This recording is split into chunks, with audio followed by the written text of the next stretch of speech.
نحمده ونستعينه ونستغفره ونتوكل عليه. اللهم صل على محمد وعلى آل محمد كما صليت على آل إبراهيم إنك حميد مجيد. اللهم بارك على محمد وعلى آل محمد كما باركت على آل إبراهيم إنك حميد مجيد. يا أيها الذين آمنوا اتقوا الله حق تقاته فلا تموتن إلا وأنتم مسلمون. أعوذ بالله من الشيطان الرجيم.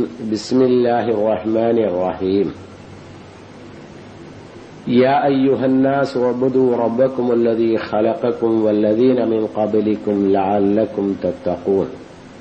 الذي جعل لكم الأرض فراشا والسماء بناء وأنزل من السماء ماء فأخرج به من الثمرات رزقا لكم فلا تجعلوا لله أندادا وأنتم تعلمون. ബഹുമാന്യരായ സഹോദരങ്ങളെ,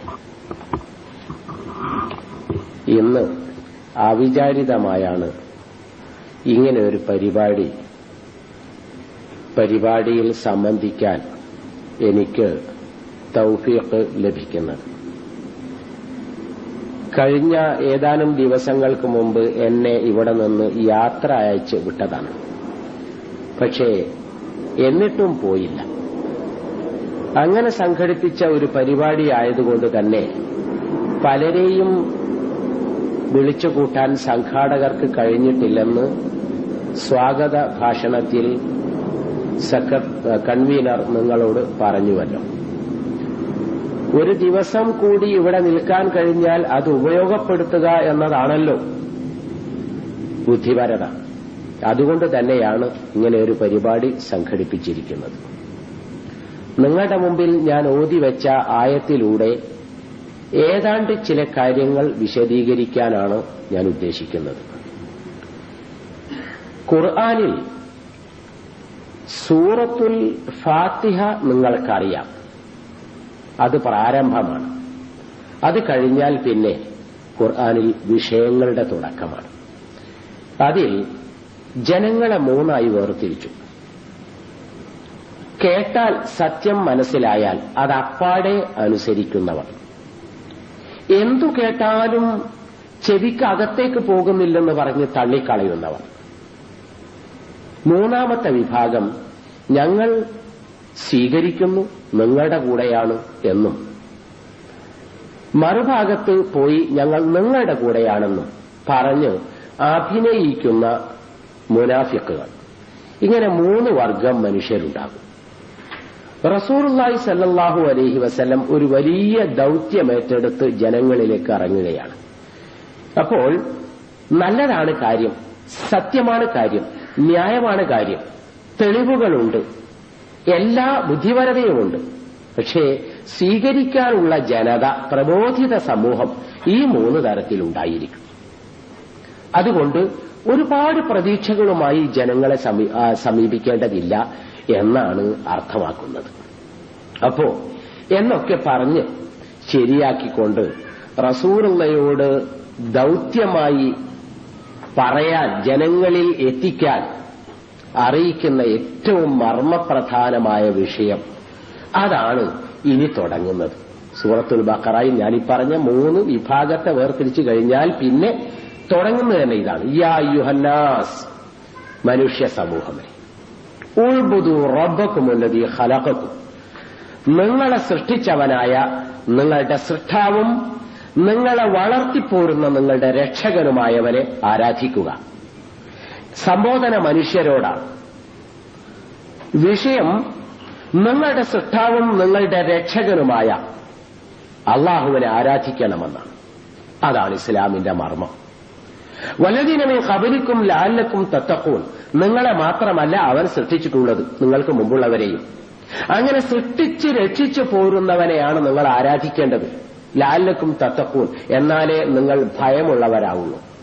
സൃഷ്ടാവല്ല, രക്ഷകനുമല്ല, മറ്റെന്തോ ഒരു അധികാരമുള്ളവനാണ്. ഒരു പ്രസിഡന്റാണ്, ഒരു രാജാവാണ്, ഒരു പോലീസ് ഓഫീസറാണ്. നമ്മളെ സൃഷ്ടിച്ചിട്ടില്ല, നമ്മളെ ഒട്ടും രക്ഷിക്കുന്നുമില്ല. എങ്കിൽ ആ മനുഷ്യന് വല്ലാതെ ഒന്നും ഭയപ്പെടില്ല എന്ന്. അതിനേക്കാൾ വലിയ വളവുകളും സാമർഥ്യവും കഴിവും ഇപ്പുറത്തുണ്ടെങ്കിൽ അതുപയോഗിക്കും. തലശ്ശേരിയിൽ ഒരു വലിയ കള്ളക്കടത്ത് വേട്ട, 8 കോടി ഉറുപ്പികയുടെ കള്ളക്കടത്തുകൾ പിടിച്ചു. അപ്പൊ കസ്റ്റംസ് കലക്ടർ, റവന്യൂ കലക്ടർ, അങ്ങനെ ഒരുപാട് കലക്ടർമാരും പോലീസ് ഓഫീസേഴ്സും എൻഫോഴ്സ്മെന്റ് വിഭാഗവും എല്ലാം കൂടെ അവിടെ സമ്മേളിച്ചു. പത്രം തലക്കെട്ട്, വലിയ കോളം, വെണ്ടക്ക എന്ന് പറഞ്ഞാൽ പോരാ, മത്തങ്ങ, അത്തരം ഹെഡിങ്ങുകളൊക്കെ കൊടുത്ത് എല്ലാവരും വരവരിയായി നിന്നു. പോലീസ് ഓഫീസേഴ്സ് അവരെല്ലാവരും എടുത്തു, കള വസ്തുക്കളൊക്കെ നിരത്തി കാണിച്ചു. ജോൺ. പക്ഷേ അന്ന് കൊടുത്ത 5-6 കോളം തലക്കെട്ടിന് പിന്നാലെ അതിന്റെ പിറ്റേന്ന് വെറും ഒരു കോളത്തിൽ ചെറിയൊരു ന്യൂസ് ഉണ്ടായിരുന്നു. നിങ്ങൾ ആരും ശ്രദ്ധിച്ചിട്ടുണ്ടോന്നറിയില്ല. ഈ പിടുത്തം ഇവിടെ നടക്കുമ്പോൾ തലശ്ശേരിയുടെ മറുഭാഗത്ത് കൂടെ ഇതുപോലെ 8 ലോഡ് വേറെ പോയിരുന്നു. 8 കോടിയുടെ 8 ലോഡുകൾ വേറെ പോയിരുന്നു എന്ന് വളരെ പ്രാധാന്യം കുറച്ചുകൊണ്ട് പത്രത്തിൽ കൊടുത്തിരിക്കുന്നു. ഇതാണ് മനുഷ്യന്റെ സാമർഥ്യം. എവിടെയെങ്കിലും ഇത്തിരി തീറ്റിട്ട് കൊടുക്കുക, എല്ലാരെയും അങ്ങോട്ട് ആകർഷിക്കുക, എന്നിട്ട് അവിടെ എന്തോന്ന് അവരെ ഏർപ്പെടുത്താനായി എന്തെങ്കിലും ഒരു ഏർപ്പാടുണ്ടാക്കണം. എന്നിട്ട് നമ്മളെ കാര്യം വേറെ ചെയ്യാം. ഇത് മറപിടിക്കാനാണ്, ഇത് ബുദ്ധിയാണ്. അപ്പോ ഇത് ഭയപ്പാടല്ല. മനുഷ്യൻ നീയും ഞാനും നോക്കിക്കോ എന്ന് പറയില്ലേ, ഞാനാണ് ഞാനും ആണാണ്, നോക്കുക എന്ന് പറയില്ലേ. ഇതേ മനുഷ്യർ തമ്മിലുണ്ടാവുള്ളൂ. അവർ എത്ര വലിയവരായിരുന്നാലും എത്ര സമർത്ഥന്മാരായിരുന്നാലും മനുഷ്യബുദ്ധി പലപ്പോഴും ആരുടേതും എങ്ങനെയും പ്രവർത്തിക്കും. ചിലപ്പോൾ നമ്മുടെ നാട്ടിലൊക്കെ, ഇവിടുത്തത് എനിക്കറിയില്ല, ഈ കേരളത്തിലൊക്കെ അല്ലെങ്കിൽ ഇന്ത്യയിലൊക്കെ പോലീസുകാർ പരസ്പരം ബന്ധപ്പെടാനുള്ള, ഈ കള്ളക്കടത്ത് പിടിക്കാനുള്ള ശക്തിയാണ് ഇന്ത്യയിലെ ഏറ്റവും ഉയർന്ന ശക്തി. ആധുനിക ഉപകരണങ്ങളുള്ളത്. പക്ഷേ അവർക്ക് ഏകദേശം ഒരു 30 കിലോമീറ്റർ അകലം കേൾക്കാവുന്ന വോക്കി ടോക്കിയോ വയർലെസ്സോ കയ്യിലുണ്ടാവും മാക്സിമം. എന്നാൽ കള്ളക്കടത്തുകാർക്കുള്ളത് 80 കിലോമീറ്റർ അപ്പുറത്തേക്ക് കേൾക്കാവുന്ന വോക്കി ടോക്കിയോ പോയില്ലേ കാര്യം. അതോടുകൂടി അത് കഴിഞ്ഞു. ഇത്രയുള്ളൂ. അവിടെ ഒന്നും പേടിയില്ല. സാമർഥ്യം മാറ്റുരച്ചു നോക്കുക. മറിച്ച് ഈ സാമർഥ്യത്തിന്റെ സ്രോതസ്സിന്റെയും തലച്ചോറിന്റെയും സൃഷ്ടാവായ, അതിന്റെ എല്ലാം പരിപാലകനും രക്ഷകനുമായ ഒരാളെ, അവനെ ഭയപ്പെടുന്നുവെങ്കിൽ അതൊരു ഭയം തന്നെയായിരിക്കും. ഞാനീ കാണിക്കുന്ന സാമർഥ്യത്തിന്റെയും വിളവിന്റെയും എല്ലാം സ്രോതസ് എവിടെ കിടക്കുന്നുവോ അതിന്റെയും സൃഷ്ടാവാണ് അല്ലാഹ്. അവനെ മനസ്സിലാക്കുക. അപ്പോൾ ലഅല്ലക്കും തത്തഖൂൻ, അപ്പം നിങ്ങൾ അവനെ പേടിക്കണമെങ്കിൽ ആരെ ആരാധിക്കണമെന്നായി പറഞ്ഞിരിക്കുന്നത്? അള്ളാഹുവിനെ. ഏത് അള്ളാഹുവിനെ? സൃഷ്ടാവായ, രക്ഷകനായ, റബ്ബായ, ഖാലിഖായവനെ ആരാധിക്കണം എന്നാണ്. മനുഷ്യരെ എന്ന സംബോധനയോടെയാണ് ഇത് പറയുന്നത്. ഇത്തിരി കാര്യങ്ങൾ പറഞ്ഞുകൊടുത്താൽ ഏറെ മനസ്സിലാക്കാൻ കഴിവുള്ള വിഭാഗം. കണ്ണും കാതും ബുദ്ധിയും ഉപയോഗപ്പെടുത്തിയാൽ മാസ്മരികത സൃഷ്ടിച്ചെടുക്കാൻ കഴിവുള്ള ജന്തുക്കൾ, അതാണ് മനുഷ്യൻ. കാണുന്നു, കേൾക്കുന്നു, ബുദ്ധിയുണ്ട് ജന്തുക്കൾക്ക്. പക്ഷേ ആ ജന്തുക്കളെ എല്ലാം മെല്ലെ ചെവിക്ക് വിളിച്ച് നിയന്ത്രിച്ച് നമുക്ക് ഉപയോഗപ്പെടുത്തുമാറ് മനുഷ്യൻ വളർന്നുവല്ലോ. ആ വളർച്ചയ്ക്ക് പിന്നിൽ മനുഷ്യന്റെ വലിയൊരു കഴിവുണ്ട്. ഇത്തിരി കാര്യങ്ങൾ കണ്ടതിൽ നിന്ന് കേട്ടതിൽ നിന്ന് ഒരുപാട് കാര്യങ്ങൾ ഉൾക്കൊള്ളുക. ഈ കഴിവ് മനുഷ്യനിൽ മാത്രം നിക്ഷിപ്തം. അതുകൊണ്ടാണ് അവരോട് സൂചനയിലൂടെ കാര്യങ്ങൾ പറയുന്നത്. സൂചന, നിന്റെ സൃഷ്ടാവ്, നിനക്ക് മുമ്പുള്ള തലമുറയുടെ സൃഷ്ടാവ് കഴിഞ്ഞുവോ? ഇല്ല. എങ്കിലേ നീ പേടിക്കുള്ളൂ, മനുഷ്യൻ പേടിയുള്ളവനാകുള്ളൂ എന്നൊക്കെ പറഞ്ഞു വെച്ചിട്ട് പിന്നെ പറയുന്ന അല്ലദീ ജഅലലകുമുൽ അർള ഫിറാശൻ, അവൻ നിങ്ങൾക്ക് ഭൂമിയെ ഒരു വിരിപ്പാക്കി തന്നു, അല്ലെങ്കിൽ ഒരു തൊട്ടിലാക്കി തന്നു. വസ്സമാദിനാൻ, ആകാശത്തെ ഒരു മേൽപ്പുറയാക്കി തന്നു. വഅൻസല മിനസ്സമായി മാഅൻ, ആകാശത്ത് നിന്ന് മഴ വർഷിപ്പിച്ചു. ഫഅഖ്റജ ബിഹി മിനസ്സമറാത്തി റിസ്ഖൻ ലക്കും, ആ മഴയാൽ നിങ്ങൾക്ക് ഇവിടുന്ന് പലതരം പഴവർഗ്ഗങ്ങൾ ഭക്ഷണമാക്കി ഉണ്ടാക്കി തന്നു, ഉൽപ്പാദിപ്പിച്ചു തന്നു. എന്നിട്ട് ഫലാ തജ്അലൂ ലില്ലാഹി അൻദാദൻ വഅൻതും തഅലമൂൻ, ഇതൊക്കെ നിങ്ങൾക്ക് മനസ്സിലായോ? മനസ്സിലായി എങ്കിൽ ഈ അള്ളാഹുവിന് നിങ്ങൾ തുല്യന്മാരെ ഉണ്ടാക്കരുത്. ഏത് അള്ളാഹു? നിങ്ങളെ സൃഷ്ടിച്ചവൻ, നിങ്ങൾക്ക് മുമ്പുള്ളവരെ സൃഷ്ടിച്ചവൻ, നിങ്ങളെയൊക്കെ രക്ഷിക്കുന്നവൻ, ഭൂമിയെ വിരിച്ചൊരുക്കിയവൻ, ആകാശത്തെ മേൽപ്പുരയാക്കിയവൻ, മഴ വർഷിപ്പിക്കുന്നവൻ, മഴവെള്ളത്താൽ ഒരുപാട് പല വിധത്തിലുള്ള ഭക്ഷ്യവസ്തുക്കൾ ഉൽപ്പാദിപ്പിച്ചവൻ. ഇതൊക്കെ ആര് ചെയ്തു? ഒക്കെ അള്ളാഹ്. ഒരേ ഒരള്ള. വേറെ ഉണ്ടോ? ഇല്ല. മറ്റാർക്കെങ്കിലും ഇതിന് കഴിയോ? ഇല്ല. ലോകത്ത് ബുദ്ധിരാക്ഷസന്മാരില്ലേ? കഴിവുള്ളവരില്ലേ? പ്രതാപികളില്ലേ? ലോകമെന്ന് പറഞ്ഞാൽ ഞാനാകുന്നു, ഞാനെന്ന് പറഞ്ഞാൽ ലോകമാകുന്നു എന്ന് പറയാൻ മാത്രം വളർന്നവരില്ലേ? ഉണ്ട്. പക്ഷേ അവർക്കാർക്കും തന്നെ ഇതിലൊന്നും ഒരു പങ്കുമില്ല. യാതൊന്നും സൃഷ്ടിച്ചതിലോ നിയന്ത്രിക്കുന്നതിലോ ഒന്നിലും ഒരു പങ്കുമില്ല. അപ്പോൾ പിന്നെ ഇത് ആരുടെ കഴിവ്? അള്ളാഹുവിന്റെ. മനസ്സിലായോ? വാന്തും താരമോൻ, നിങ്ങൾക്കിത് മനസ്സിലാവുന്നുണ്ടോ? എങ്കിൽ ഇവന് തുല്യനില്ല. ഇവന് തുല്യന്മാരെ നിങ്ങളോട്ട് കാണുകയും ചെയ്യരുത്. ഇതാണ് നേർക്ക് നേരെ തൗഹീദ്. ഇനി അത് കൂടുതൽ വിശദീകരിക്കേണ്ടതില്ലല്ലോ. ഇങ്ങോട്ട് കിട്ടുന്നതെല്ലാം ഒരേ ഒരാളിൽ നിന്ന്. അതിന് നന്ദിയായി നമ്മൾ അർപ്പിക്കേണ്ടുന്ന ഇബാദത്ത് ആ ഒരൊറ്റ കേന്ദ്രത്തിലേക്ക് പോകണം. അല്ലേ? ലേശം ഫഹിഷാണ്, ആണ്. എന്നാലും ഞാൻ ഖുർആനിന്റെ ഒരു തത്വം വിശദീകരിക്കാനാണത് പറയുന്നത്. പിന്നെ പെണ്ണും ആണും കല്യാണം കഴിക്കുന്നത് പറഞ്ഞപ്പോ ലാ യൻകിഹു സാനിയത ഇല്ലാ സാനി ലൗ മുശ്രിക്കുൻ. ഒരു വ്യഭിചാരിയായ പെണ്ണിനെ ഒന്നുകിൽ അതുപോലെ വ്യഭിചാരിയായ ഒരാളെ കല്യാണം കഴിക്കാൻ തയ്യാറാവുള്ളൂ, അല്ലെങ്കിൽ ഒരു മുശ്രിക്ക്. അതെന്താ അങ്ങനെ പറയാൻ കാരണം? ഒന്നുകിൽ വ്യഭിചാരിയായ ഒരു പെണ്ണിന് വ്യഭിചാരിയായ ഒരാളെ കല്യാണം കഴിക്കാൻ തയ്യാറാവുള്ളൂ എന്ന് മനസ്സിലായി. കാരണം തുല്യ ദുഃഖിതർ പരസ്പരം ചേരാമല്ലോ, അല്ലെങ്കിൽ തുല്യ വ്യക്തികളെ പരസ്പരം ചേരാമല്ലോ, മനസ്സിലായി. പിന്നെ അവിടെ എന്തെങ്കിലും ഒരു മുശ്രിക്ക് കൂടി ചേർത്ത് അല്ലെങ്കിൽ മുശ്രിക്ക്. അതാണ് നേർക്ക് നേരെ ആ തത്വശാസ്ത്രം. ഒരു പെണ്ണ് ഭർത്താവിൽ നിന്ന് സ്നേഹം ലഭിക്കുന്നു, വസ്ത്രം ലഭിക്കുന്നു, ഭക്ഷണം ലഭിക്കുന്നു, പാർപ്പണം ലഭിക്കുന്നു, പിന്നെ എല്ലാവിധ സംരക്ഷണവും ലഭിക്കുന്നു. ഇതൊക്കെ ലഭിക്കുന്നത് ഭർത്താവിൽ നിന്ന്. എന്നിട്ട് കൂറ് മറ്റൊരു ഭാഗത്തേക്ക് നീങ്ങുന്നു. അതാണ് വ്യഭിചാരം എന്ന് പറയുന്നത്. അത് തന്നെയാണ് ശിർക്കിന്റെ തത്വശാസ്ത്രവും. എല്ലാം ലഭിക്കുന്നത് അള്ളാഹുവിങ്കിൽ നിന്ന് മാത്രം, നന്ദി പല വഴിക്കും നീങ്ങുന്നു. അത് തന്നെയാണ് ശിർക്കിന്റെ തത്വശാസ്ത്രവും. അപ്പൊ ഈ ശിർക്കിന്റെ തത്വശാസ്ത്രം തന്നെയാണ് ഒരു വ്യഭിചാരിയെ ഒരു മുശ്രിക്ക് വ്യഭിചാരി പെണ്ണിനെ ഒരു മുശ്രിക്ക് കല്യാണം കഴിക്കാം എന്ന് പറയുന്നത്. വ്യഭിചാരിയുടെ സ്വഭാവം തന്നെയാണ്. എല്ലാം ഭർത്താവിന് ലഭിക്കുമ്പോൾ പ്രതിഫലം മറ്റു പലർക്കും എത്തുന്നു. ഈ ഒരു തത്വശാസ്ത്രം ഖുർആൻ നിങ്ങൾ എപ്പോഴെങ്കിലും മനസ്സിലാക്കി നോക്കിയിട്ടുണ്ടോ? എന്താ രസമുണ്ട് മനസ്സിലാക്കാൻ? ആ തത്വശാസ്ത്രം തന്നെയാണ് ഇവിടെയും വെക്കുന്നത്. അത് നമുക്ക് വളരെ വെറുപ്പായി തോന്നും, രസകരമായി തോന്നും. എന്നാൽ ആ രൂപത്തിൽ തന്നെ ഖുർആന്റെ ഈ തത്വശാസ്ത്രം ഒന്ന് പഠിച്ചു നോക്കൂ. അപ്പൊ പഠിക്കണമല്ലോ. എങ്ങനെ പഠിക്കണം? അള്ളങ്ങട്ട് എന്തൊക്കെ ചെയ്തു തരുന്നുണ്ട് എന്ന് പഠിക്കണം. അപ്പോഴല്ലേ അത് മനസ്സിലാവുള്ളൂ എന്തെല്ലാം ചെയ്തു തരുന്നു. അത് ആദ്യമായി വിശദീകരിച്ചത് അള്ളാഹു നിങ്ങളെ സൃഷ്ടിച്ചു, അല്ലെ? നിങ്ങളെ വളർത്തിക്കൊണ്ടുവരുന്നു എന്നാ. ഏതാണ്ട് ഏറെ പറഞ്ഞു നിൽക്കാൻ അവസരമില്ല. സൂചനകളിലൂടെ ഞാൻ നേരത്തെ പറഞ്ഞുവല്ലോ, യാ യുഹന്നാസ് എന്ന സംബോധന, മനുഷ്യരെ എന്ന സംബോധന കണ്ടാൽ കേട്ടാൽ ബുദ്ധിയിലൂടെ അത് യോജിപ്പിച്ചാൽ, ബുദ്ധിക്ക് ഫീഡ് ചെയ്താൽ അതിൽ നിന്ന് ഒരുപാട് അറിവുകൾ ലഭിക്കും മനുഷ്യരെന്ന് പറഞ്ഞു. അതുപോലെ ചിന്തിച്ചോളൂ, ഈ അള്ളാഹുവിന്റെ സൃഷ്ടിയെപ്പറ്റി ഒന്ന് ഓർത്തു നോക്കൂ. ആ ഇഖ്റ ബിസ്മി റബ്ബിക്കല്ലദീ ഖലഖ് ഖലഖൽ ഇൻസാന മിൻ അലഖ് എന്ന് പറഞ്ഞിടത്ത് തുടങ്ങുന്നത്. നിങ്ങൾ അള്ളാഹുവിനെ കണ്ടെത്താനായി സൃഷ്ടാവും രക്ഷകരുമായവരെ പറ്റി പഠിക്കും, മനസ്സിലാക്കൂ. പലയിടത്തു നിന്നായി പഠിച്ച് ഒരുമിച്ച് കൂട്ടി ചിന്തിക്കൂ. അപ്പോൾ നിങ്ങൾക്ക് സ്വാഭാവികമായി അള്ളാഹുവിനെ കണ്ടെത്താം എന്ന് പറഞ്ഞിട്ട് ചിന്തിക്കാനുള്ള മാർഗം നിർദ്ദേശിച്ചിരുന്നു. എന്താണ്? ഖലഖൽ ഇൻസാന മിൻ അലഖ്. മനുഷ്യനെ അവൻ അലക്കിൽ നിന്നും സൃഷ്ടിച്ചു. അലക്ക് എന്ന പദത്തിനർത്ഥം എന്താ? അലക്ക് എന്ന പദത്തിനർത്ഥം നേരെ പദാർത്ഥം അള്ളിപ്പിടിച്ചു നിൽക്കുന്നത്, അല്ലെ തൂങ്ങി നിൽക്കുന്നത്, രണ്ടാമെന്ന അർത്ഥം. അപ്പൊ അങ്ങനെ ഒരു സ്റ്റേജ് മനുഷ്യന്റെ ജനനത്തിൽ എവിടെയോ കടന്നുപോയിട്ടുണ്ടോ? ഉണ്ടെങ്കിൽ അതൊരു പ്രാധാന്യമുള്ളതായിരുന്നോ?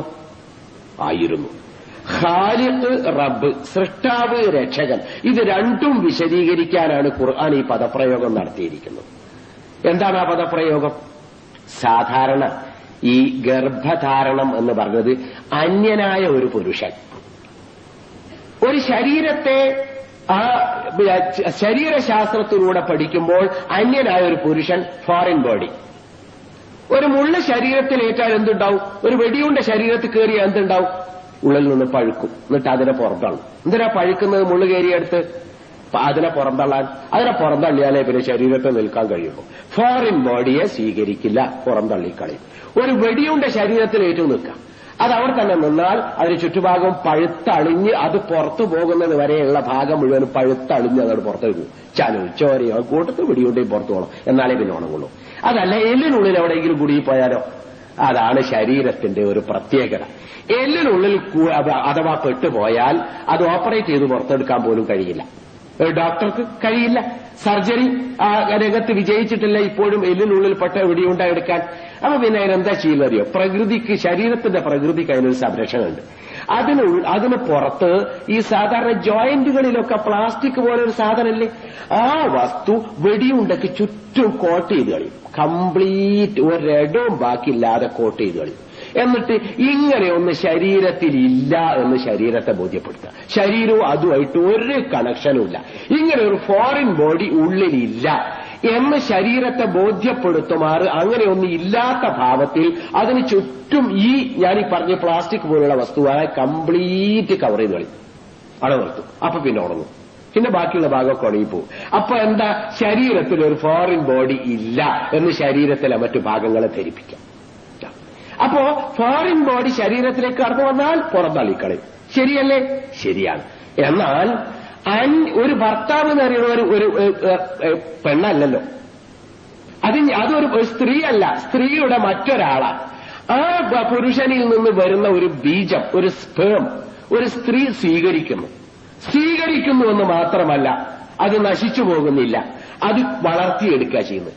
രണ്ടും കൂടെ ചേർന്നാൽ അന്യപുരുഷനായ ഭർത്താവിൽ നിന്ന് വരുന്ന ഒരു ബീജവും പെണ്ണിൽ നിന്ന് വരുന്ന ഒരു അണ്ടവും രണ്ടും കൂടിച്ചേരുമ്പോൾ ഫെർട്ടിലൈസ് ചെയ്യുമ്പോൾ അതിൽ നിന്നാണ് പിന്നെ അണ്ടവും ഭ്രൂണവും രണ്ടും വളരുന്നത്.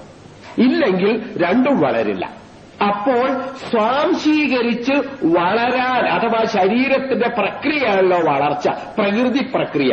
ആ പ്രകൃതി പ്രക്രിയക്ക് ഒരു മാറ്റവും വരാതെ വളർത്തിക്കൊണ്ടുപോകാൻ പറ്റിയ രൂപത്തിൽ സ്വാംശീകരിച്ചു. ഈ സ്വാംശീകരിക്കുന്ന രൂപമാണ് ഈ അലക്കൽ കാണുന്നത്. ആ സ്വാംശീകരിച്ചാൽ അഥവാ ഫെർട്ടിലൈസ് ചെയ്താൽ പിന്നെ ഒരു കാര്യം ശ്രദ്ധിച്ചോളൂ കേട്ടോ, കാര്യമായി ശരിക്കും ശ്രദ്ധിക്കണം, ഏറെ വിശദീകരിക്കില്ല. സ്വാംശീകരിച്ചാൽ ഒരു സ്പേമിന് നിലനിൽക്കാൻ കഴിയില്ല. ഏറി വന്നാൽ 48 മണിക്കൂർ, അതിൽ കൂടുതൽ ഒരു പുരുഷ ബീജത്തിന് നിലനിൽക്കാൻ കഴിയില്ല. ഒരണ്ടത്തിന് ഏറി വന്നാൽ 3 ദിവസം, അതിൽ കൂടുതൽ നിലനിൽക്കാൻ കഴിയില്ല. അതൊട്ട് വളരെയില്ല. വളരുക എന്നല്ല സെല്ലുകൾ വികസിക്കാന്ന്, അത് വളരൂല. എന്നാൽ ഈ ജീവനുണ്ടോ? ഉണ്ട്. ഇത് രണ്ടും അതിൽ കൂടുതൽ നിലനിൽക്കൂല. രണ്ടും കൂടെ കൂടിച്ചേർന്നാൽ പിന്നെ വളരുകയായി. അത് സ്വന്തമായി വളരില്ല. കൂടിച്ചേർന്നാൽ അഥവാ ഫെർട്ടിലൈസ് ചെയ്താൽ വളരുകയായി.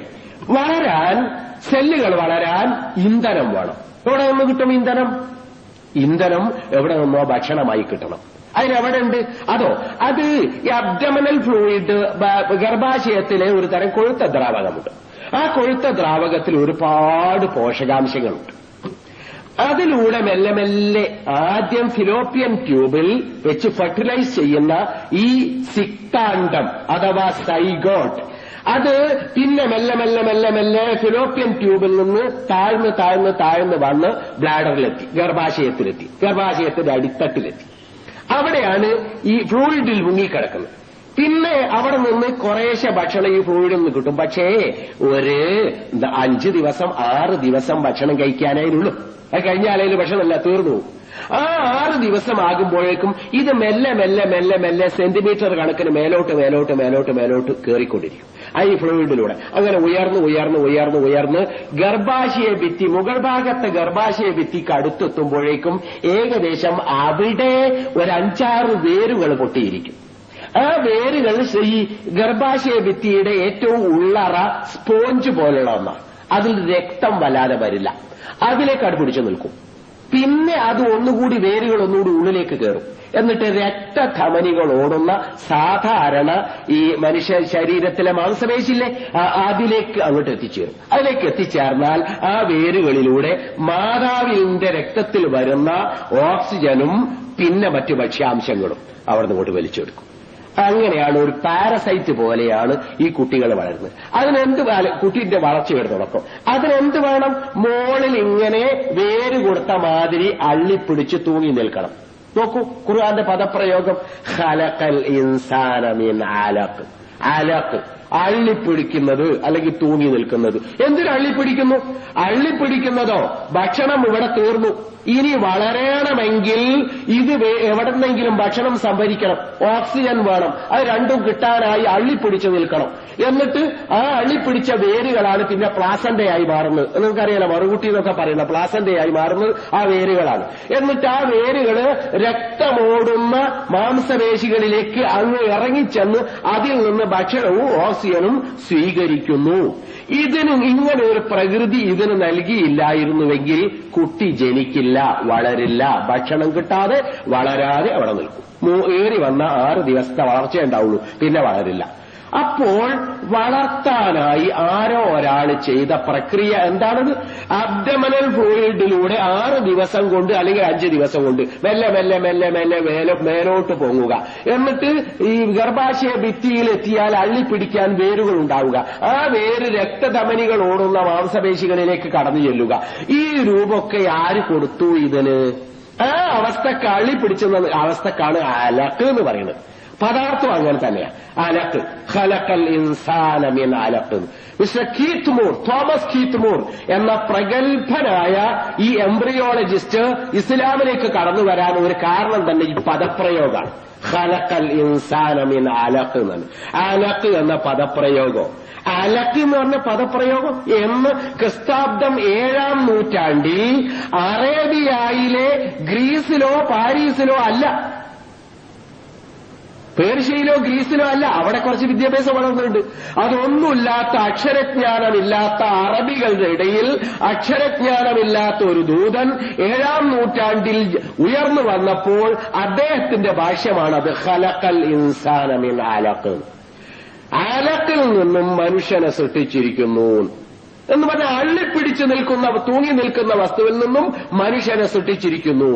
ആർക്കറിയാം അന്ന് ഏതെങ്കിലും ഒരു പെണ്ണ് എടിയേ ഈ റാണിമാരൊന്നും അവരല്ല ഗർഭം ധരിക്കല്, അവർക്ക് വേണ്ടി അവരുടെ തോഴി ഗർഭം ധരിച്ച് പ്രസവിച്ചു കൊടുക്കാന് എണ്ണിയെ അങ്ങനെ തന്നെ അയക്കൂ എന്ന് ഒരു 50 കൊല്ലം മുമ്പ് നമ്മൾ ഒരാളോട് പറഞ്ഞാൽ ഓൻ വിശ്വസിക്കൂ.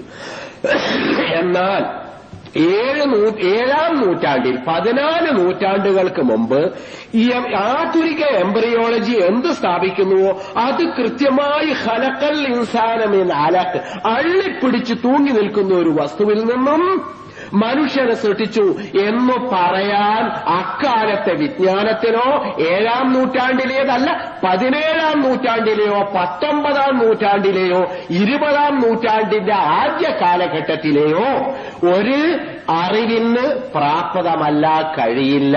കാരണം എംബ്രിയോളജി വളർന്നത് 20-ാം നൂറ്റാണ്ടിലെ അവസാനത്തെ പാതിയിലാണ്.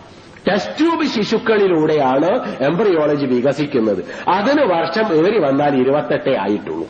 അപ്പൊ ഞാൻ പറഞ്ഞു വന്നത് അതിനു മുമ്പ് ഇക്കാര്യം അവ്യക്തതയിൽ കൊടുക്കുന്നു. എന്നിട്ടാണ് 7-ാം നൂറ്റാണ്ടിൽ ഒരു മനുഷ്യൻ ഇത് പറയുന്നത്. അത് തന്നെ കീത്ത് മൂറിനെ ആകർഷിച്ചതും മിസ്റ്റർ തോമസ് കീത്ത് മൂറിനെ ആകർഷിച്ച അതങ്ങനെ ഖുർആനിലുണ്ടെങ്കിൽ അത് ഖുർആനിന്റെ അവകാശവാദം പോലെ സനുരീഹിം ആയാതിനാ ഫിൽ ആഫാഖി വഫി അൻഫുസിഹിം ഹത്താ യതബയ്യന അന്നഹു അൽ ഹഖ്. സനുരീഹിം ആയാതിനാ ഫിൽ ആഫാഖി. ചക്രവാളങ്ങളിൽ നാം ഇനിയും തെളിവുകൾ നൽകും നിങ്ങൾക്ക്. ഇനിയും സനുരീഹിം, ഇനിയും ഖുർആനിലൂടെ അല്ല, ഖുർആനിലല്ല, ഖുർആൻ പറയുന്നത് ഇനിയും നൽകുന്ന, ഭാവിയിൽ നൽകും, നാം നിങ്ങൾക്ക് നൽകും എന്നാണ് അല്ലാഹുവിന്റെ പ്രസ്താവന. ഇത് ഖുർആനിലൂടെ നൽകുന്നല്ല, ഖുർആൻ കഴിഞ്ഞിട്ടാ ഭാവിയിൽ നൽകും നമ്മുടെ തെളിവുകൾ. ചക്രവാളങ്ങളിൽ ഒഫി അൻഫുസിഹിം, മനുഷ്യരിൽ തന്നെയും നാം തെളിവുകൾ നൽകും. എന്തിന്? ഹത്താ യതബയ്യന, അവർക്ക് വ്യക്തമായി ബോധ്യപ്പെടും വരെ, അന്നഹു അൽ ഹഖ്, ഈ ഖുർആൻ അതാകുന്നു പരമസത്യം, പരമസത്യം അതാകുന്നു എന്ന് ബോധ്യപ്പെടുവോളം നാം തെളിവുകൾ ചക്രവാളങ്ങളിലും മനുഷ്യരിലും നൽകിക്കൊണ്ടേയിരിക്കുന്ന. ഒരുപക്ഷെ ഈ അലക്കിന്റെ അർത്ഥം ഈ 15-ാം നൂറ്റാണ്ട്, 16-ാം നൂറ്റാണ്ട്, 17-ാം നൂറ്റാണ്ടിലൊക്കെ ഉണ്ടായിരുന്ന മുഫസ്സിറുകൾക്ക് പോലും മനസ്സിലായില്ല. അവർ അലക്കിന് രക്തക്കട്ട എന്ന അർത്ഥം എഴുതിയിരിക്കുന്നു.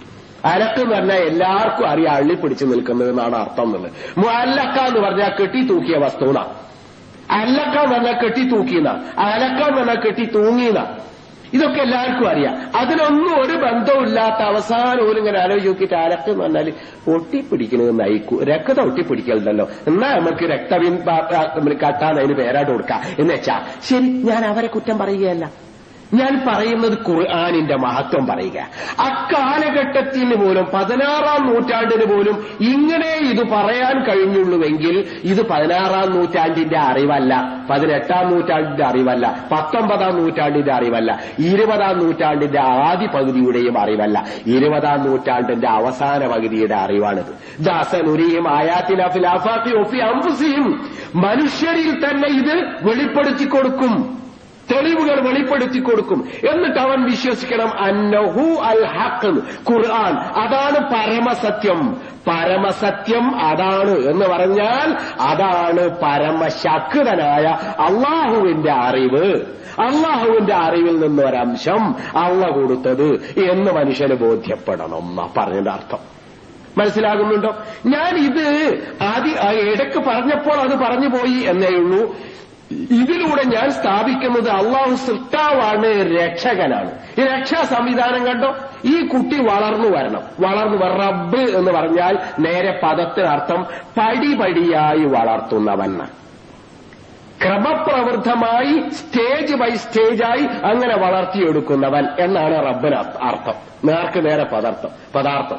അങ്ങനെയാണെങ്കിൽ ഈ ശിശുവിനെ ക്രമപ്രവൃദ്ധമായി പടിപടിയായി വളർത്തിയെടുക്കാൻ വേണ്ടി ചെയ്ത ഏർപ്പാടുകളിൽ 2 എണ്ണം ഇപ്പം ഞാൻ നിങ്ങളുടെ ഒന്ന് ഞാൻ വിശദീകരിച്ചു, ഒന്ന് ഞാൻ സൂചിപ്പിച്ചു. അതെന്താണെന്നറിയോ? ഫോറിൻ ബോഡി ശരീരം തിരസ്കരിക്കുമ്പോൾ എന്തേ ഒരു അന്യപുരുഷനിൽ നിന്നും ഒരു സ്പേം സ്വീകരിച്ച് സ്വന്തമാക്കി എന്നിട്ട് സ്വാംശീകരിച്ച് വളരുന്നു രണ്ടുപേരും കൂടെ ചേർന്ന്. അതെങ്ങനെ ശരിയായി?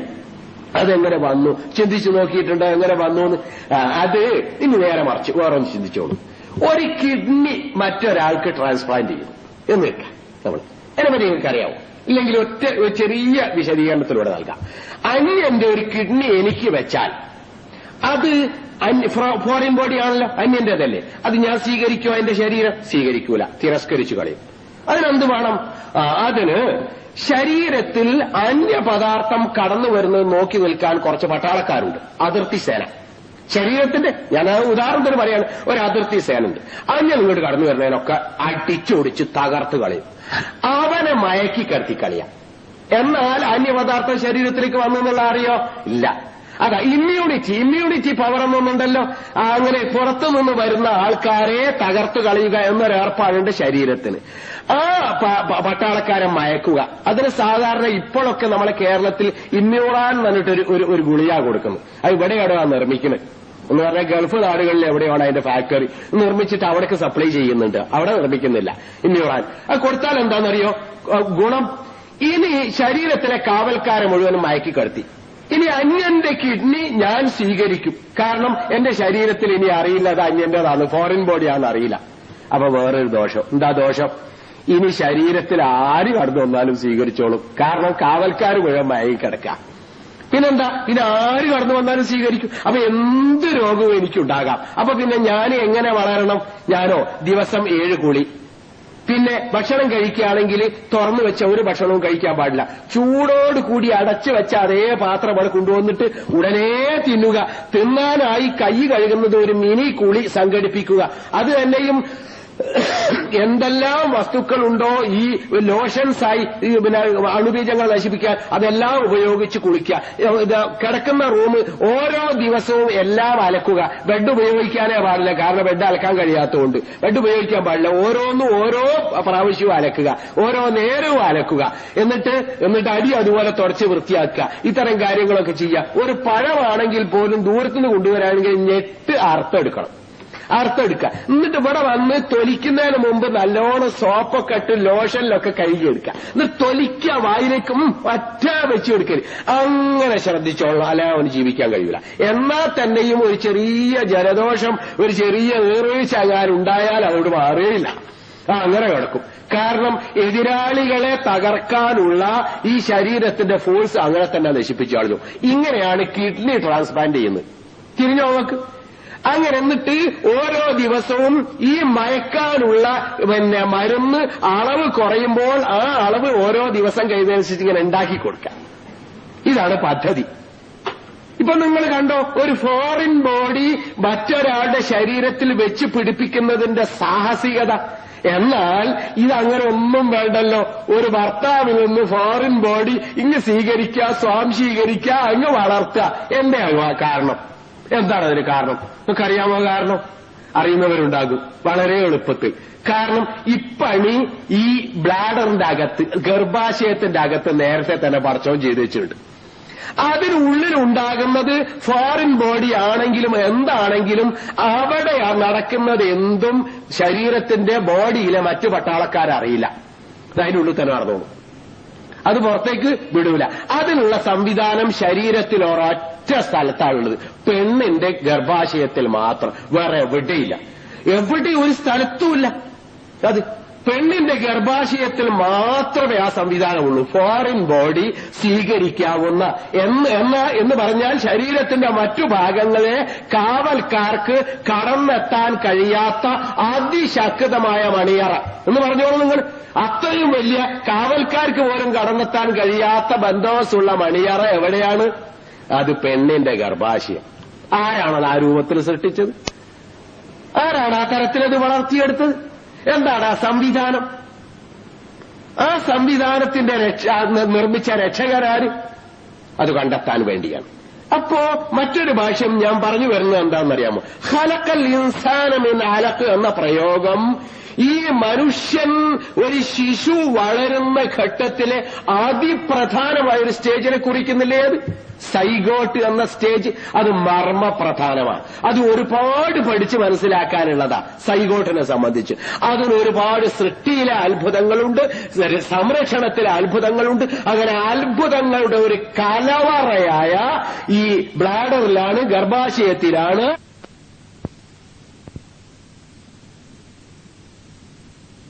മനസ്സിലാക്കാൻ. അത് വളരെ വലിയൊരു ഘട്ടം. ഇത് ഖുർആൻ ഉപയോഗപ്പെടുത്തിയ എന്താണെന്നറിയോ? ഇഖ്റ ബിസ്മി റബ്ബിക്കല്ലദീ ഖലഖ്. സൃഷ്ടാവും രക്ഷകനുമായവനെ കണ്ടെത്തുക. രണ്ടും കണ്ടെത്താൻ പറ്റും. സൃഷ്ടാവിനെയും രക്ഷകനെ എങ്ങനെ കണ്ടെത്താൻ പറ്റും? ഏറ്റവും ആധുനിക വിജ്ഞാനം ഉപയോഗിച്ച് 21ാം നൂറ്റാണ്ടിന്റേക്ക് എത്തി നിൽക്കുന്ന ഇക്കാലഘട്ടത്തിന്റെ വിജ്ഞാനം അനുസരിച്ച് മനുഷ്യന് സൃഷ്ടാവിനെ, രക്ഷകനെ ഉൾക്കൊള്ളാൻ കഴിയുന്ന ഏറ്റവും നല്ലൊരു സ്റ്റേജ് മനസ്സിലാക്കാൻ കഴിയുന്നുണ്ടോ? ഇനി നിങ്ങളെ സൃഷ്ടിച്ചു എന്ന് പറഞ്ഞതിനെ പറ്റി ആലോചിക്കാന് ഇനിയൊരു രസം. ഓരോന്നും ചിന്തിക്കേണ്ടതാണല്ലോ. രക്ഷകൻ എന്ന് പറയുമ്പോൾ കുറച്ചുകൂടെ മനസ്സിലാക്കേണ്ടതുണ്ട്. ഒരു കുഞ്ഞ് പുറത്തേക്ക് വരുന്നു, ഗർഭാശയത്തിൽ നിന്ന് പുറത്തേക്ക് വരുന്നു. പുറത്തേക്ക് വന്നാൽ നേരത്തെ ഈ പറഞ്ഞിരിക്കുന്ന ഈ വേര് പിടിച്ചതുണ്ടല്ലോ, മാതാവിന്റെ ശരീരത്തിൽ രക്തത്തിൽ നിന്ന് ഓക്സിജനും ഭക്ഷണവും സ്വീകരിക്കാൻ പറ്റിയ ഒരു സംവിധാനം ഉണ്ടെന്നുണ്ടല്ലോ, അതങ്ങ് മുറിച്ചളിയും. അഥവാ പൊക്കിൾ കൊടി മുറിച്ചളിയെന്നുണ്ടെങ്കിൽ പ്ലാസന്റെ കട്ട് ചെയ്ത് മാറ്റിയതർത്ഥം. കട്ട് ചെയ്ത് മാറ്റിയാൽ അവൻ സ്വതന്ത്രനായ ഒരു കുട്ടിയായി. ഇനി അവന് ഭക്ഷണം മാതാവിൽ നിന്ന് കിട്ടൂല, ഓക്സിജനും മാതാവിൽ നിന്ന് കിട്ടൂല. അപ്പൊ പിന്നെ എന്ത് വേണം? ശ്വസിക്കണം, ഭക്ഷണം കഴിക്കണം. ആട്ടെ, ശ്വസിക്കണം. അതിനെന്താ മാർഗം? കുട്ടിക്ക് അറിയാവോ അത്? ശ്വസിക്കണം, ശ്വസിച്ചില്ല ഞാൻ ചത്തുപോന്നു? അറിയില്ല. പിന്നെ മാതാവിന് അറിയാമോ ശ്വസിച്ചില്ലേ ചത്തുപോന്നു? കുറെയൊക്കെ അറിയും. ആരെ? മനുഷ്യന്മാർക്ക്. ജന്തുക്കൾക്കോ? പശുവിനറിയോ എന്റെ കുട്ടി ശ്വസിച്ചില്ലേ ചത്തുപോന്നു? ഇല്ല. കഴുതൊക്കെ അറിയാമോ എന്റെ കുട്ടി ശ്വസിച്ചില്ലേ ചത്തുപോന്നു? അറിയില്ല. പിന്നെ ആരാണ് പിന്നെ അതിന് ശ്വസിക്കാനുള്ള ഏർപ്പാടുണ്ടാക്കിയത്? അതിന് ഏർപ്പാടുണ്ടാക്കിയത് ആര്? നിങ്ങൾ ചിന്തിച്ചോളൂ. പിന്നെ ഈ ഭൂമിയിൽ ഇക്കാണുന്ന സ്ഥലത്ത് ഈ വായുമണ്ഡലത്തിന് ഒരു പ്രത്യേക ശക്തിയേറിയ മർദ്ദം. അതെവിടെയുള്ളൂ? ഇവിടെ തന്നെയുള്ളൂ. 1 കിലോമീറ്റർ മുകളിലേക്ക് പോയാലില്ല. നമ്മൾ വിമാനത്തിലൊക്കെ സഞ്ചരിക്കുന്ന അത്രയും ഉയരത്തിലെത്തിയാലുണ്ടല്ലോ, പുറത്തുനിന്ന് ഒരാൾക്ക് ശ്വസിക്കാൻ കഴിയില്ല, വലിച്ചാൽ കിട്ടൂല. ശ്വാസം വലിച്ചാൽ കിട്ടൂല. കാരണം അവിടെ വായുമർദ്ദമല്ല. ബാരോമീറ്റർ ഉപയോഗിച്ച് ഒരു എടുപ്പിന്റെ ഉയരം കാണുക എന്നൊക്കെ പറയുന്നത് നിങ്ങൾ കേട്ടില്ല? ഒരു ചോദ്യം. ബാരോമീറ്റർ എന്ന് പറഞ്ഞാൽ വായുവിലെ മർദ്ദം അളക്കുന്ന ഒരു ഉപകരണം. അതിന് താഴെ നിന്ന് മർദ്ദം അളക്കുക, എടുപ്പിന്റെ മുകളിൽ നിന്ന് മർദ്ദം അളക്കുക. അപ്പോ മർദ്ദത്തിലുള്ള വ്യത്യാസം അത് ഇത്ര ഫൂട്ട് ഉയരുമ്പോൾ അല്ലെങ്കിൽ ഇത്ര മീറ്റർ ഉയരുമ്പോൾ ഇത്ര മർദ്ദം കുറയുന്നു എന്നൊരു കണക്കുണ്ട്. അത് ഉപയോഗിച്ച് കണ്ടെത്തല. ഇരിക്കട്ടെ. അങ്ങനെ മുകളിലേക്ക് ഉയർന്നു പോകും തോറും മർദ്ദം കുറയാ. എവിടാണ് ഏറ്റവും കൂടിയ മർദ്ദം? ഈ ഭൂമിയുടെ ഉപരിതലത്തിൽ. ആ മർദ്ദം ഉള്ളത് കൊണ്ട് എന്തുണ്ട്? തുറന്ന ഏത് ദ്വാരത്തിലൂടെ അങ്ങോട്ട് കടന്നു പോകും വായു. വാതിലൊക്കെ അടച്ചിട്ടാ പോലും വായു അങ്ങോട്ട് കടക്കും. ചെറിയൊരു സുഷിരം മതി, അതിലെ കൂടെ വായു അങ്ങോട്ട് തിക്കി കടന്നു പോകും. എന്തുകൊണ്ട്? വായുവിന് അത്രയേറെ മർദ്ദമുണ്ട്. അതുകൊണ്ട് കടന്നങ്ങോട്ട് ചെല്ലും. അങ്ങനെ വായുവിന് മർദ്ദം എവിടെ മാത്രമേ ഉള്ളൂ എന്നാ പറഞ്ഞത്? ഈ ഭൂമിയുടെ ഉപരിതലത്തിൽ മാത്രം, മുകളിലേക്ക് പോയാലില്ല. ജന്തുക്കൾ എവിടെയാണോ ഉള്ളത് അവിടെ മാത്രമേ ഈ മർദ്ദമുള്ളൂ. ആരാണ് ഈ മർദ്ദം ഉണ്ടാക്കി അറിയാമോ? മർദ്ദം കൂടിയാൽ എന്താ, ഇതിനേക്കാൾ കുറഞ്ഞാൽ എന്താ? രണ്ടിനും ഉത്തരം ഒന്ന് പറഞ്ഞു നോക്കൂ.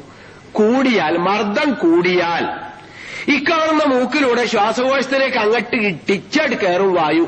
അങ്ങനെ ശ്വാസകോശം വീങ്ങിയിട്ട് വീർത്ത് അതിന്റെ സെല്ലുകളൊക്കെ നശിച്ച് ചിലപ്പോൾ വേണമെങ്കിൽ പൊട്ടിത്തെറിച്ചൊന്നും വരും. അതാ മർദ്ദം കൂടിയാൽ. കുറഞ്ഞാലോ?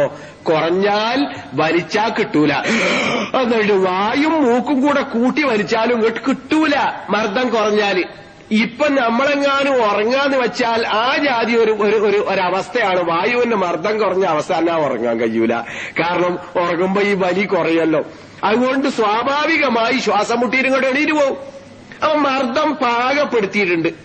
കുറഞ്ഞാലും പറ്റൂല, കൂടിയാലും പറ്റൂല. ഇത്ര കൃത്യമായി മർദ്ദം നിൽക്കാൻ കാരണം എന്താണ്? അതെ, നിങ്ങൾ കണ്ടില്ലേ? ആധുനിക ഗവേഷണം സൂചിപ്പിക്കുന്ന ഒരു തത്വശാസ്ത്രമുണ്ട്. എന്തുകൊണ്ട് പിന്നെ എന്തുകൊണ്ട്. അട്ടെ, നിങ്ങൾ എന്തുകൊണ്ട് ചോദിക്കും. എന്തുകൊണ്ട് വായുവിന്റെ മർദ്ദം ഇവിടെ ഇത്രയേറെ കൂടി മുകളിലേക്കില്ലാതെ? അതോ ഭൂമിയുടെ ആകർഷണ ശക്തി കൊണ്ട്? റൈറ്റ്, കറക്റ്റ്, അംഗീകരിച്ചിരിക്കുന്നു. ഭൂമിയുടെ ആകർഷണ ശക്തി കൊണ്ട് വായുമണ്ഡലത്തെ ഇങ്ങോട്ട് ആകർഷിക്കുക ഭൂമിയിലേക്ക്. അപ്പൊ ഇവിടം അതാ ഭൂമിയുടെ ഉപരിതലം വളരെ കൂടുതൽ മർദ്ദത്തിൽ. ശരി, സമ്മതിച്ചു. ഭൂമിക്ക് കുറച്ചുകൂടി ആകർഷണ ശക്തി കൂടിയിരുന്നുവെങ്കിൽ എന്തുണ്ടാവും? മർദ്ദവും കൂടും. ഭൂമിക്ക് ആകർഷണ ശക്തി ലേശം കുറഞ്ഞിരുന്നുവെങ്കിൽ എന്തുണ്ടാകും? മർദ്ദം കുറയും. അപ്പോൾ ഭൂമിയുടെ ആകർഷണ ശക്തി ഇത്ര കൃത്യമായി പാകപ്പെടുത്തിയതാണ് മർദ്ദം ഇത്ര കൃത്യമായി നിൽക്കാൻ കാരണം. ഭൂമിയുടെ ആകർഷണ ശക്തി എങ്ങനെ എത്ര കൃത്യമായത്? അതോ അത് വേറൊരു കഥയാ. എന്തുകൊണ്ട് വീണ്ടും ചോദിക്കുക. എന്തുകൊണ്ട് എന്ന് ചോദിച്ചാൽ പിന്നെ വരുന്നത് ഭൂമിയുടെ ആകർഷണ ശക്തി ഇത്ര കൃത്യമാകാൻ കാരണം ഭൂമിയുടെ മാസാണ്. ആകർഷണ ശക്തിയെ നിയന്ത്രിക്കുന്നത് എന്തിന്റേതും മാസാണ്. മാസം എന്ന് പറഞ്ഞാൽ വലിപ്പം എന്ന് പറയാം. ഭൂമിയുടെ ഇക്കണ്ട വലിപ്പം. ഈ വലിപ്പം നിർണയിച്ചതാരാ? ആ വലിപ്പ നിർണയമാണ് ഭൂമിയുടെ ആകർഷണത്തെ എത്ര കൃത്യമാക്കിയത്. ആ ആകർഷണ ശക്തിയാണ് വായുമണ്ഡലത്തിലെ മർദ്ദം ഇത്ര കൃത്യമാക്കിയത്, വളരെ കൃത്യമാക്കിയത്. അപ്പൊ ഭൂമിയുടെ വലിപ്പം നിർണയിച്ചതാണ് ഇതിന്റെ ബേസ്. അതിനാൽ അതിനൊരു കൃത്യമായ ആകർഷണ ശക്തി ഉണ്ടായി. ആ ആകർഷണ ശക്തി ഈ വായുമണ്ഡലത്തിൽ ഉപയോഗിച്ചപ്പോൾ ഇത്ര കൃത്യമായി വായുവിന് മർദ്ദം വന്നു. അപ്പോ നമുക്ക് ശ്വസിക്കാൻ കഴിയുന്നത് എന്തുകൊണ്ടാണ്? കൃത്യമായി ശ്വസിക്കുകയല്ല, ശ്വസിഞ്ഞു പോവുകയാണല്ലോ നമ്മൾ. അല്ലാതെ ഇടങ്ങാറാകുന്നില്ലല്ലോ നമ്മൾ ശ്വസിക്കാൻ വേണ്ടി. അങ്ങനെ വായുവിന് മർദ്ദമുണ്ടാക്കിയതാര്? ഭൂമിയുടെ വലിപ്പം നിർണയിച്ചതാണ്. ആരാ ഭൂമിയുടെ വലിപ്പം നിർണയിച്ച്? Einstein, Bismarck, Antony, Khrushchev, Nehru, പിന്നെ ലെനിൻ, പിന്നെ ആരാണ്? പിന്നെ ബുഷ്, പിന്നെ സദ്ദാം ഹുസൈൻ. ആരാണ് വലിപ്പം നിർണയിച്ച്? ആരുമല്ല. ഇന്നുള്ളതോ അന്നുള്ളവരോ ആരുമല്ല. മനുഷ്യൻ ഇവിടെ ഉണ്ടാകുന്നതിന് മുമ്പേ ഭൂമി ഇത്ര വലിപ്പം തന്നെ. മനുഷ്യൻ ഉണ്ടാകുന്നതിന് മുമ്പ് ജന്തുജാലങ്ങളുണ്ട്, അന്നും ഭൂമി ഇത്ര വലിപ്പം തന്നെ. ജന്തുജാലങ്ങൾക്ക് മുമ്പ് സസ്യജാലങ്ങളുണ്ട്, അന്നും ഭൂമി ഇത്ര വലുപ്പ. അന്നും ഇത് തന്നെ വായുമണ്ഡലത്തിന്റെ ഈ മർദ്ദം ഇത്ര തന്നെ അന്നും, ഏത് കാലത്തും. അപ്പൊ മനുഷ്യൻ ഉണ്ടാകുന്നതിന് മുമ്പേ ഭൂമിയുടെ വലിപ്പം നിർണയിച്ചിരിക്കുന്നു. ഭൂമിയുടെ വായുമണ്ഡലത്തിന്റെ മർദ്ദവും അതിനാൽ നിർണയിച്ചിരിക്കുന്നു. ആരപ്പ ഇത് നിർണയിച്ച്? ഭൂമിയുടെ വലിപ്പം നിർണയിച്ച് നിങ്ങളോ ഞാനോ ആയിരുന്നുവെങ്കിൽ, ഞാനാണെങ്കിൽ കൊടുവള്ളി എത്ര വലിപ്പമുണ്ടാക്കിയായിരുന്നു, നിങ്ങളാണെങ്കിൽ നാദാപുരം, മറ്റേ കുറ്റ്യാടിയും അവിടെ ഇവിടെയൊക്കെ അങ്ങനെ എത്ര വലിപ്പമുണ്ടാക്കും? അല്ലേ? അങ്ങനെ വലിപ്പം ഉണ്ടാക്കൂലായിരുന്നോ? നമ്മളൊക്കെ നമ്മളാണ് നിർണയിക്കണമെങ്കിൽ നമുക്ക് നിർണയിക്കാൻ തരാത്തത് കൊണ്ട് കണ്ട വലിപ്പത്തിൽ നിന്ന്, അല്ലേ? അതുകൊണ്ട് നമുക്ക് ശ്വസിക്കാൻ കഴിഞ്ഞു. ഭൂമി വായുമണ്ഡലത്തിലെ മർദ്ദം അത്ര കൃത്യമായി നിന്നു. ഇതേതായിരുന്നാലും മനുഷ്യന്മാരാരും അല്ലല്ലോ ഇത് നിർണയിച്ച്. പിന്നെ അങ്ങനെ തട്ടിമുട്ടി ബിഗ് ബാങ്കിന് ശേഷം അങ്ങനെ ഓട്ടവും തിരിച്ചിലും മറിച്ചിലും കറക്കവും അങ്ങനെയൊക്കെ ആയിട്ട് തട്ടിമുട്ടി ഇങ്ങനെ ആയതാണ്. ആഹാ, അത് തരക്കേടില്ലല്ലോ. അങ്ങനെ ആയത് എന്തൊരു കൃത്യമായിട്ടാണ് അത് ആയത്, അല്ലെ? എത്ര കൃത്യം ഇതിന്റെ വലിപ്പം അങ്ങനെ ആയി കിട്ടിയത്. അതാണ് ആകസ്മികതാവാദം എന്ന് പറയുന്നത്. ഇന്ന് ഇങ്ങനൊക്കെ ആയതിന് ബുദ്ധിയുള്ള മനുഷ്യന്മാരുടെ വാദഗതിയാണിത്. ഏത് ആകസ്മികമായാണ് ഭൂമിക്ക് ഇത്ര വലിപ്പമുണ്ടായതെന്ന്. അത് കൊള്ളാമല്ലോ. ആ ആകസ്മികത, ഇത്രമാത്രം ബുദ്ധിയും ഇത്രമാത്രം പ്ലാനിംഗ് പവറും ഇത്രമാത്രം കഴിവുമുള്ള ഒരു ആകസ്മികതയോ? ഇന്നലെ ജനിച്ച ഉറുമ്പിൻ കുഞ്ഞിന് മുതൽ കണ്ടാമൃഗത്തിന്റെ കുട്ടിക്ക് മുതൽ ആട്ടിൻകുട്ടി മുതൽ മനുഷ്യക്കുഞ്ഞ് വരെ ഇന്നലെ ജനിച്ചതും 90 കൊല്ലം മുമ്പ് ജനിച്ചതും വയസ്സായതും കളവനായതുമായ എല്ലാറ്റിനും ശ്വസിക്കാൻ പാകത്തിന് മർദ്ദമുണ്ടാക്കുന്ന ഈ വലിപ്പം, ഭൂമിയുടെ ഈ വലിപ്പം, വായുവിന് ആ മർദ്ദമുണ്ടാക്കാൻ പോകുന്ന ഭൂമിയുടെ ഈ വലിപ്പ നിർണയം ആകസ്മികമായിട്ടാണ് എങ്കിൽ, ആക്സിഡന്റൽ ആണ് എങ്കിൽ, ആ ആക്സിഡന്റൽ ആകസ്മികം എന്ന് പറഞ്ഞ ആള് വലിയ ബുദ്ധിമാൻ തന്നെ, അല്ലേ? വളരെ സമർത്ഥം തന്നെ. എന്നാ അയാളാണ് നമുക്ക് പേരിട, ആക്ക് പടച്ചോന്ന്. അപ്പറിയുന്ന ആൾക്ക്, ആ ആകസ്മികത എന്ന് പറയുന്ന ആൾക്ക് നമുക്ക് വേറെ പേരിട, പടച്ചോൻ അല്ലെങ്കിൽ റബ്ബ്. അതാണ് ബുദ്ധി. കാരണം ഇത്രയേറെ കഴിവും ഇത്രയേറെ തന്റേടവും ഇത്രയേറെ പ്ലാനിംഗ് പവറും ഉണ്ടെങ്കിൽ അവൻ തന്നെയാണ് വലിയവൻ, അല്ലേ? മനുഷ്യരൊന്നും കഴിയാത്ത അത്ര, ഏത് എൻസ്റ്റീനേക്കാളും വലിയ രൂപത്തിൽ അവൻ. അപ്പോ ഞാൻ പറഞ്ഞതിന്റെ അർത്ഥം, ഇവിടെയൊക്കെ കണ്ടെത്താൻ കഴിയുന്ന ഒരു ശക്തിയുണ്ട്. അതാരാന്നറിയോ? സൃഷ്ടാവ്, കഴിവുള്ളവൻ, സൃഷ്ടിച്ചവൻ, പ്ലാൻ ചെയ്തവൻ. പ്ലാൻ എന്നത് പറയാമോ എന്ന് എനിക്ക് അറിഞ്ഞൂട കേട്ടോ. പ്ലാനിംഗ് എന്ന് പറഞ്ഞാൽ മുൻകൂട്ടി ഒരു ആസൂത്രണം എന്ന് പറയുമ്പോ നേരത്തെ ഒരു വേണ്ടും വണ്ണമോ ഒരു അറിവില്ലായ്മയുടെയോ ഒരു നിർണയക്കുറവിന്റെയോ ഒക്കെ ഒരു എന്തോ ഒരു പരിമിതി കൽപ്പിക്കുന്നതാണ് പ്ലാനിംഗ് എന്ന് പറയുന്നത്. പക്ഷേ അതിനേക്കാളൊക്കെ അതീതമായ എന്തോ ഒന്നാണ് ഞാൻ ഇടയ്ക്ക് പ്ലാനിംഗ് തന്നെ ഉപയോഗിച്ച് പോവുകയാണെങ്കിൽ എന്ന് വെച്ചോളൂ. എന്ന് പറഞ്ഞാൽ അള്ളാഹുവിന്റെ ഗുണങ്ങളിൽ പറയാവതോ പ്ലാനിംഗ് എന്ന പദം എന്ന് എനിക്ക് സംശയമാണ്. പറയാൻ പാടില്ലെന്നാണ് എന്റെ തോന്നൽ. ആട്ടെ, ഞാൻ എപ്പോഴെങ്കിലും ഉപയോഗിച്ച് പോവുകയാണെങ്കിൽ ആ വലിയ വിശുദ്ധിയോടുകൂടിയാണ് എന്ന് നിങ്ങൾ മനസ്സിലാക്കി വെച്ചാൽ മതി. അപ്പോ ഇപ്പൊ നിങ്ങൾക്ക് മനസ്സിലാക്കാൻ കഴിയുന്നത് എന്താ? മനുഷ്യന് ജന്മം ലഭിച്ചപ്പോൾ തന്നെ ശ്വസിക്കുവാൻ പര്യാപ്തമായ ഏർപ്പാട് ഈ ഭൂമിയിൽ സംവിധാനിച്ചു. രക്ഷകനാണോ അവൻ? ആണ്. മനുഷ്യന്റെ രക്ഷകനാണോ? ഉറുമ്പുകളുടെ രക്ഷകനാണോ? കഴുതകളുടെ രക്ഷകനാണോ? ജന്തുജാലങ്ങളുടെ രക്ഷകനാണോ? എല്ലാറ്റിന്റെയും രക്ഷകൻ അവനാണ് റബ്ബ്. ഖുർആൻ പറയുന്ന റബ്ബ് അവനാണ്, രക്ഷകൻ. ശരി, ഇനി വേറൊരു കാര്യം ചിന്തിച്ചോളൂ. ഇനിയും ആലോചിക്കണമല്ലോ. ഇക്കണ്ടു കാണപ്പെട്ട ജന്തുജാലങ്ങൾക്കെല്ലാം ശ്വസിക്കണം. എന്താണ് ഈ ശ്വസിക്കുക എന്ന് പറഞ്ഞാൽ? അതിന്റെ തന്നെ ഒരു തുടർച്ച കൂടി പറയാം. നമ്മൾ ശ്വസിക്കുക എന്ന് പറഞ്ഞാൽ എന്താ? അതോ വായുവോട് കൂടി ഓക്സിജൻ, വായുവിന് ഉൾക്കൊള്ളുന്ന ഓക്സിജനോട് കൂടി അതങ്ങ് വലിച്ചെടുക്കുക. എന്നിട്ട് ഓക്സിജൻ അവിടെ നിർത്തുക. കുറച്ച് കാർബൺ ഡൈ ഓക്സൈഡ് അവിടെ നിന്ന് ഇങ്ങോട്ട് പുറത്തേക്ക് വിടുക.